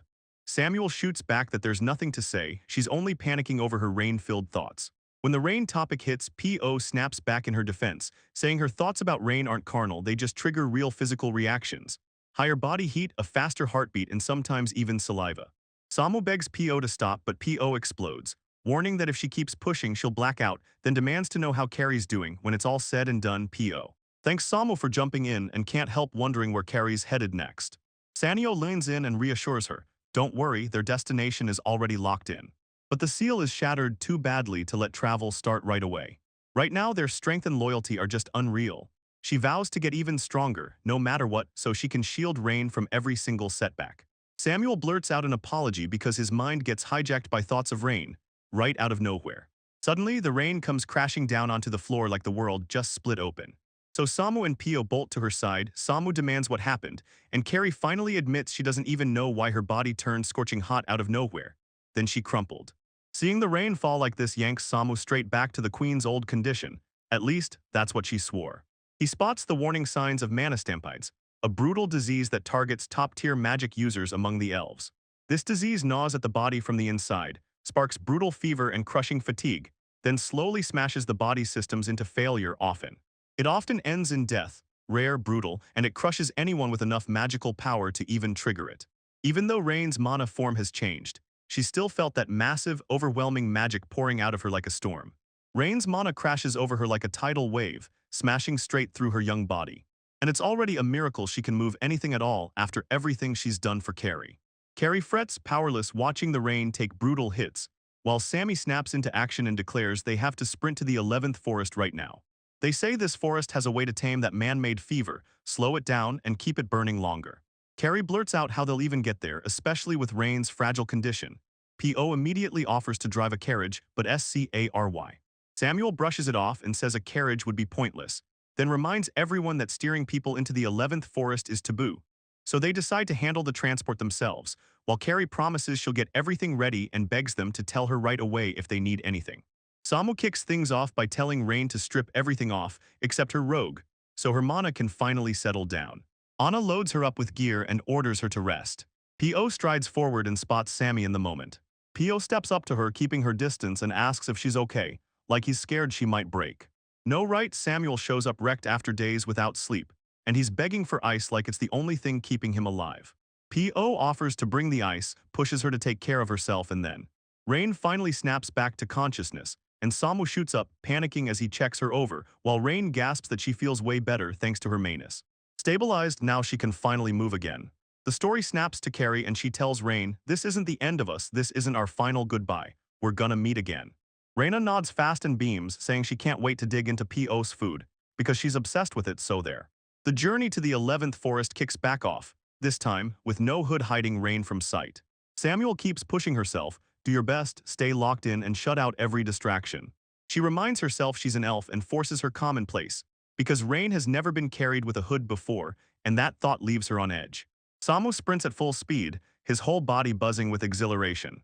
It's a reminder to Rain, no need to stress about speed. She'll tear through the miles and get them to the 11th forest in a flash. She checks if the Rain feels sleepy, because the forest has that ominous hush-hush energy and it's closing in. Huge tree warehouses, she's begging for Rain to roll in so she can see it all, because this forest is wildly breathtaking, and she knows she's not imagining it. She feels it in her bones, those leaves are waiting for them right now. Suddenly, a hollow-like structure bursts into existence behind them. Rain yells at Samu, but she waves him off like it's nothing before. Before they can even process it, a voice erupts. Someone screams at them to drive the elves. He slammed to a stop and demanded they hand the jewel back, right now. They spotted the mysterious figure's black wings and that sharp, trailing tail. Samu lunges at the girl, roaring that she's in their way, and he insulted her like a bug, then tossed her aside with effortless ease. Jane jumps back stunned and blurts, what just happened? And Sammy shrugs it off like nothing, really. Rain cuts in fast, reminding them the girl told them to wait, so. Still, Samu grimly insists again, assuring her it was nothing, now keep going. Still sprinting, Rain peered at the girl's look and knew she wasn't ordinary at all. Because even in midair, Sammy's top speed smashed her off guard. Sammy is convinced it was all on purpose. After all, the girl got carried along by momentum, but she's sure she'll be okay. Meanwhile, Rain can't stop wondering whether those wings will help her fend for herself. Something else keeps gnawing at her mind, the girl. The girl snapped that they needed to hand the jewel back now. So does that mean she's the original owner? Wait, could she really be? Could she be the very dragon who first owned it? Rain remembers it like it just happened. Inside the game world, she beat the dragon in the Cave of Inspiration, then dug up a hidden room hole just to guard the jewel, while Samu kept the dragon busy and her father snatched it right after. After the jewel was gone, the dragon got talked into a brutal attack on Carrie by Lord Feudal, setting everything in motion, prompting. Wanting her to turn the dragon into a star, Rain won. He can't stop wondering, can that girl actually hold her ground? Camu tells her we'll talk later, then warns her that the magic churning inside her is starting to go unstable and she needs to crash and rest. She tries to sort it all in her head, but her thoughts keep slipping away. Her mind feels like it's burning with a fever from a brutal cold. Rain hammers down while overwhelming thoughts drown her, and Samu shouts her name. Rain starts to drift off again, while Samu keeps sprinting non-stop, careful not to jostle her once, until she quietly tells him don't overdo it. Samu reassures her with a soft truth. Holding Rain like this brings joy, this calm, quiet happiness cutting through the fatigue. Eventually, they duck under a tree to grab lunch, and Rain keeps dozing through the rain, waking up again and again, each time feeling a little better. Insania sprints on without a breath, like the whole world could snap in half any second, those little. Just then, a little dragon bursts back in screaming that they told her to wait, as they're staring, wondering why they blew her away and who they think they are. Samu, relentless as ever, slams into her and knocks her aside again. The dragon keeps popping up again and again, nearly blasting her off her feet every single time, while she roars her outrage at full volume. What the hell are they doing? Don't they hear her every single time? Every time she orders them to wait, someone yanks her away. No choice, no pause, just a violent sweep out of the moment. Now the girl breaks down in tears, begging for just 1 minute, pleading like her life depends on it, Samu tells her off and moves on like her tears and stubborn pleading don't even matter. On the far side, Rain's father barks her name and calls for her mother, Sonia, and Sonia clocks everything as it unfolds. He replays the light from yesterday in his head, and then it hits him. That massive glow has to be Rain pouring down. An enormous surge of magic energy, she's packing it all, but both of them can't stop worrying if she'll make it through. After Samu whispers something, Sonia takes one look at the chaos and realizes Rain's mana is going totally berserk. She figures out they've got no escape, so she demands they come begging for her help. Rain's father pushes her to promise she'll save their daughter, and Sonia admits she can't be 100% sure, but she's still convinced she will. Official explanations paint elves as the forest sages, humble yet proud, who live by the old ways of honoring nature, guarding it with dignity, and keeping harmony in their hearts. Rain can't forget the sight of all those sharply dressed people flooding the city, just like her, the avatar she is.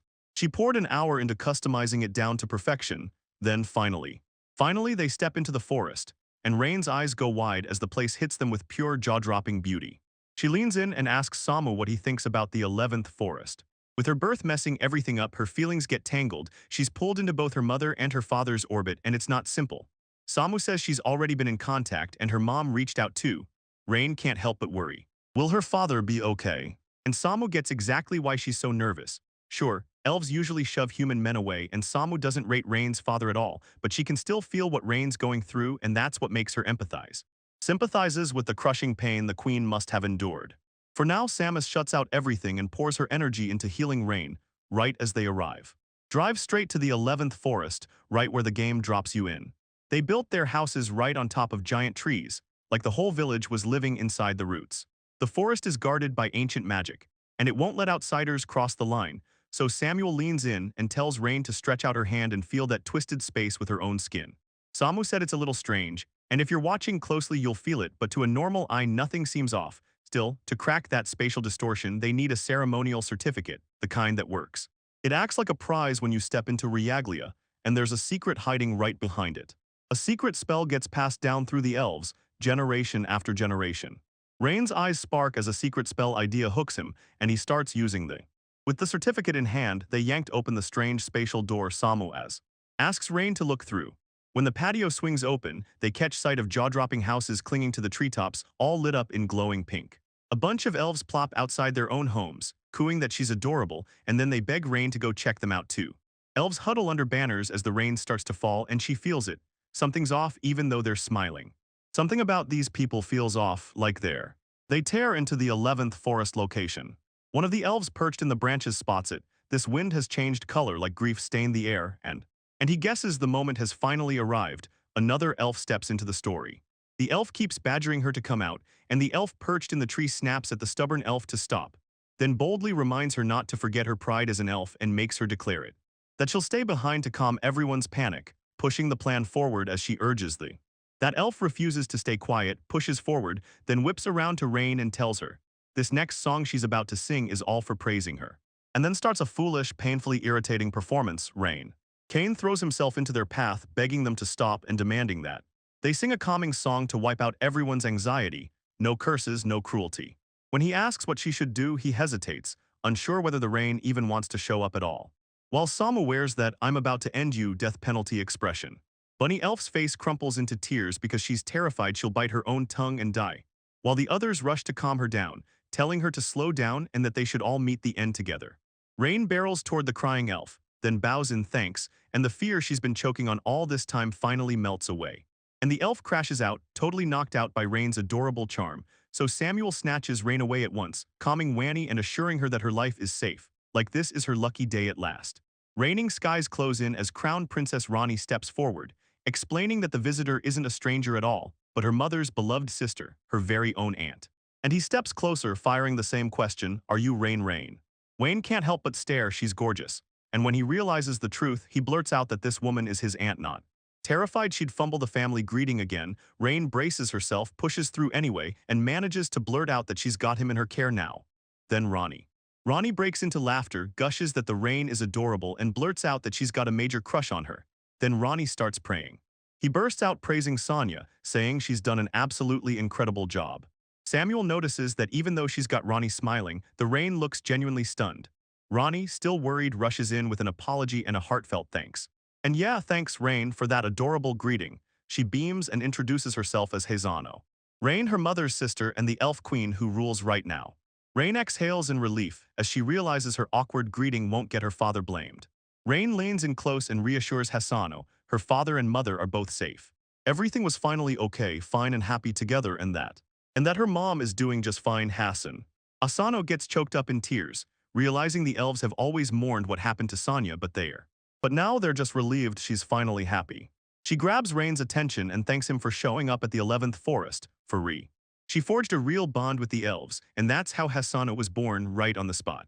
Suno snaps that she'll never stand by and watch someone precious slip away again, and now. She just announces, "I'm starting a magic appraisal, are you okay with that?" Magic appraisal is exactly what it sounds like, an art that reads the magic inside someone's body and exposes the mana within. Its amount, its kind, and how huge it really is, and among all of us, Hasano is the absolute master at it. Among the elves, Rain can't help but stare in awe, thinking she's unbelievable, and Hasano just smiles, says it's only analysis, then tells them to follow her. Rain shouts down to Hasano, "Mama's sister," but Hasano snaps back, telling her to call her auntie instead. Rain casually calls her Hasano, and that single name snaps Hasano's composure in half, sending her spiraling into frantic thoughts. Rain is ridiculously cute. Samu begs her to hold back her loud exclamations while she keeps blasting Rain with shock after shock. Hasano braces herself and reminds, "I'm the queen and I've survived 300 years, like that somehow makes this shock feel survivable." Rain fires off a question, "Do you hate me, Hasano?"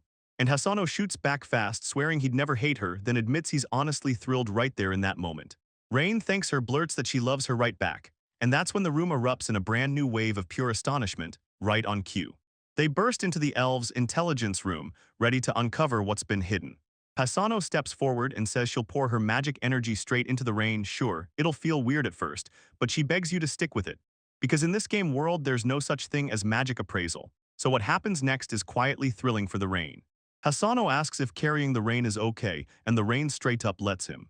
It sat on the bench, breathing down the moment as Hasano kicked off the appraisal. This whole process feels totally rundown, so Hasano asks, "Does Rain ever feel uncomfortable to you?" And honestly, to her it's crazy how similar it feels.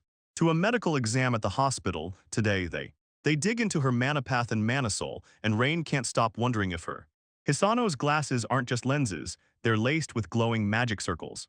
Like clockwork for Sonya's kid, the Rain crackles with insanely powerful magic, so strong it hangs in the air even beyond. A well that seems to swallow every number you throw at it, and somehow she still looks like. Sonia and the other girl looked fragile as glass, like one breath could shatter them. Raina Paul's magic appraisal gets cut short. Then bam, a totally different magical energy surges through the air. He throws out a quick, shaky apology, like he just got swept up and couldn't stop himself. Hasano keeps appraising, staring hard at the magic, so similar to Sonia's that it almost feels copied, and then he breaks off mid-thought. Realizing no doubt at all that it's Sonia's power. Asano realizes Rain didn't just wake up with her own magic at birth. She also carries every single magical power Sonia ever had. In the 11th village centuries ago, a young Hasano tears through the house looking for Sonia, and then someone stops her. Sonia isn't in her room, and her father has already sent her away. Asano tears into Sonia for acting reckless, reminding her she only bounced back from a fever yesterday. Then one of the elves leans in and says it looks like she's worried. She fires back that she won't, but their plan was to enter the forest today, so the elf flips it and tells her to go tomorrow instead. But Hasano can't shake the fear that Rain might show up. The elf fires back that she could live for a sunny day, and that sets Hasano off. He screams that this is the exact problem with elders.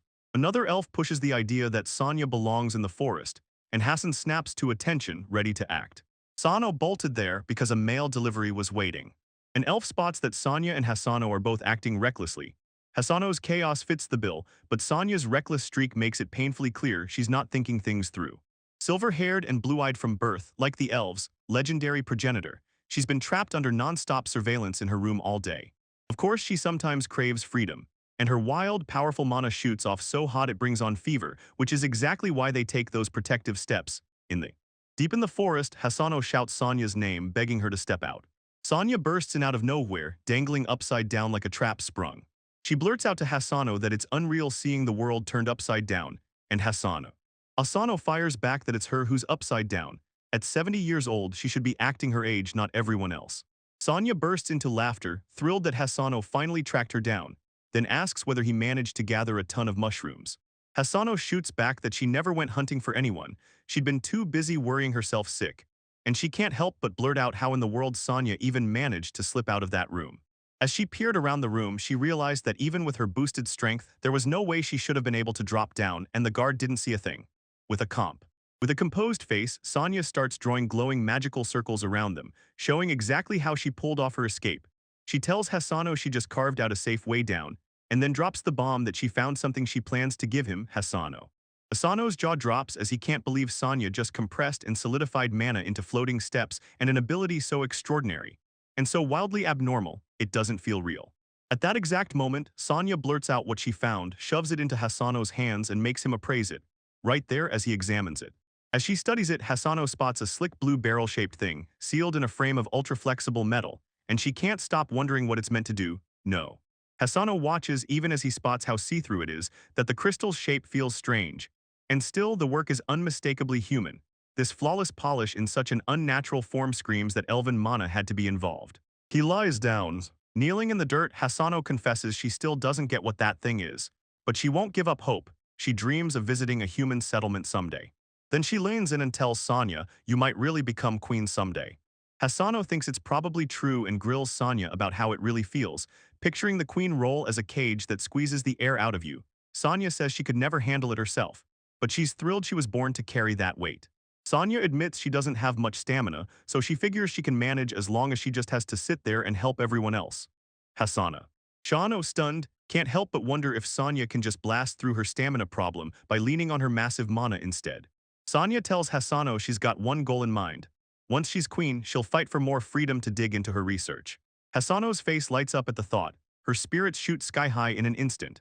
She knows the Elder's isolationist grip won't loosen without a miracle, but she's convinced they can pull it off if they finally unite. She imagines a future where the 11th village is basically theirs to command. So close, it's almost like it's already happening.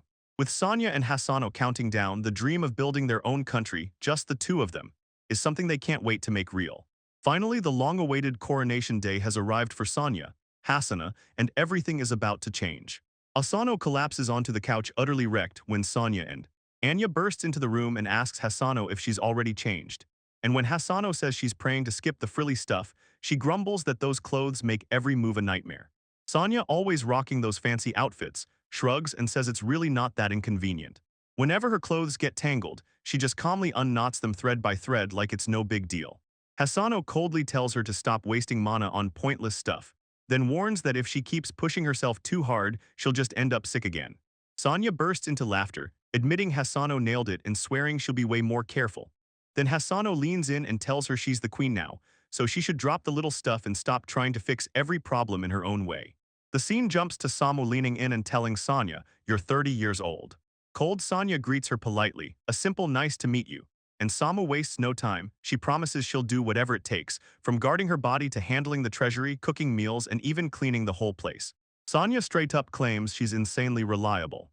She sounds trustworthy, then tells everyone to skip the ceremonies for today and enjoy tea instead, because she's already whipped up some solid, perfectly fitting food. Later, Hasano bursts in carrying Samu's bag and tells the whole story. Samu showed up sobbing, saying the queen has no place for her. After a while, Samuel starts to panic and blurts out to Hasano that Sonya has brought a man home, right as. Like Sammy predicted, Sonya's already proven it just like that. Has dragged a man into the mess, and Samu instantly erupts, screaming at her that humans are nothing but reckless fools, arrogant enough to start wars and greedy enough to plunder everything in sight. She pleads with Hasano to say something, but Hasano strides up to Sonya and he heaps praise on her bold move. She leans toward the man, eyes sparkling, and admits she's always dreamed of seeing a creature like him. Then blurts out if humans even eat frogs, all while wondering if those crazy stories about cave fireflies and other creatures are real, since some strange foods apparently need elaborate prep. Sonya tells them she thought bringing him along was the perfect chance to peek into the outside world and widen their horizons. Hasano later links up with Sonya through telepathy, marveling at how unforgettable it all felt, and laughing at how wild Sammy's expression was in that moment. Time passes, Sonya realizes Samu looked like he hated every second of this, and it's hard not to feel a sting of pity for her, while Hisano points out how the kid just hogs everything, and Sonya. Elves may not usually judge people, but throw that kind of fearless confidence their way and they fold fast. Kasano insists that Samu is nowhere near as awful as Sonya Sajina. Sparks fly as she hints at and asks about Sonya's husband. Then Sonya answers that so much has happened, but he's doing okay and he's asleep right now. Hasano's face lights up with pure relief. She finally gets to talk, and she can't stop blurting out that she's got a mountain of questions she's desperate to ask. Now that Sonya's finally human, the night goes unnervingly still. "Come on, the moon radiant is waiting, Hasana." Sano remembers the time her mana went haywire, when it couldn't even stay steady. She would just sit there with Sonya, looping the same promise over and over, everything would be okay yet. While she combed through old case files and chased every clue in the mana, it hits her that Sonya might not have been okay at all, like, not even a little.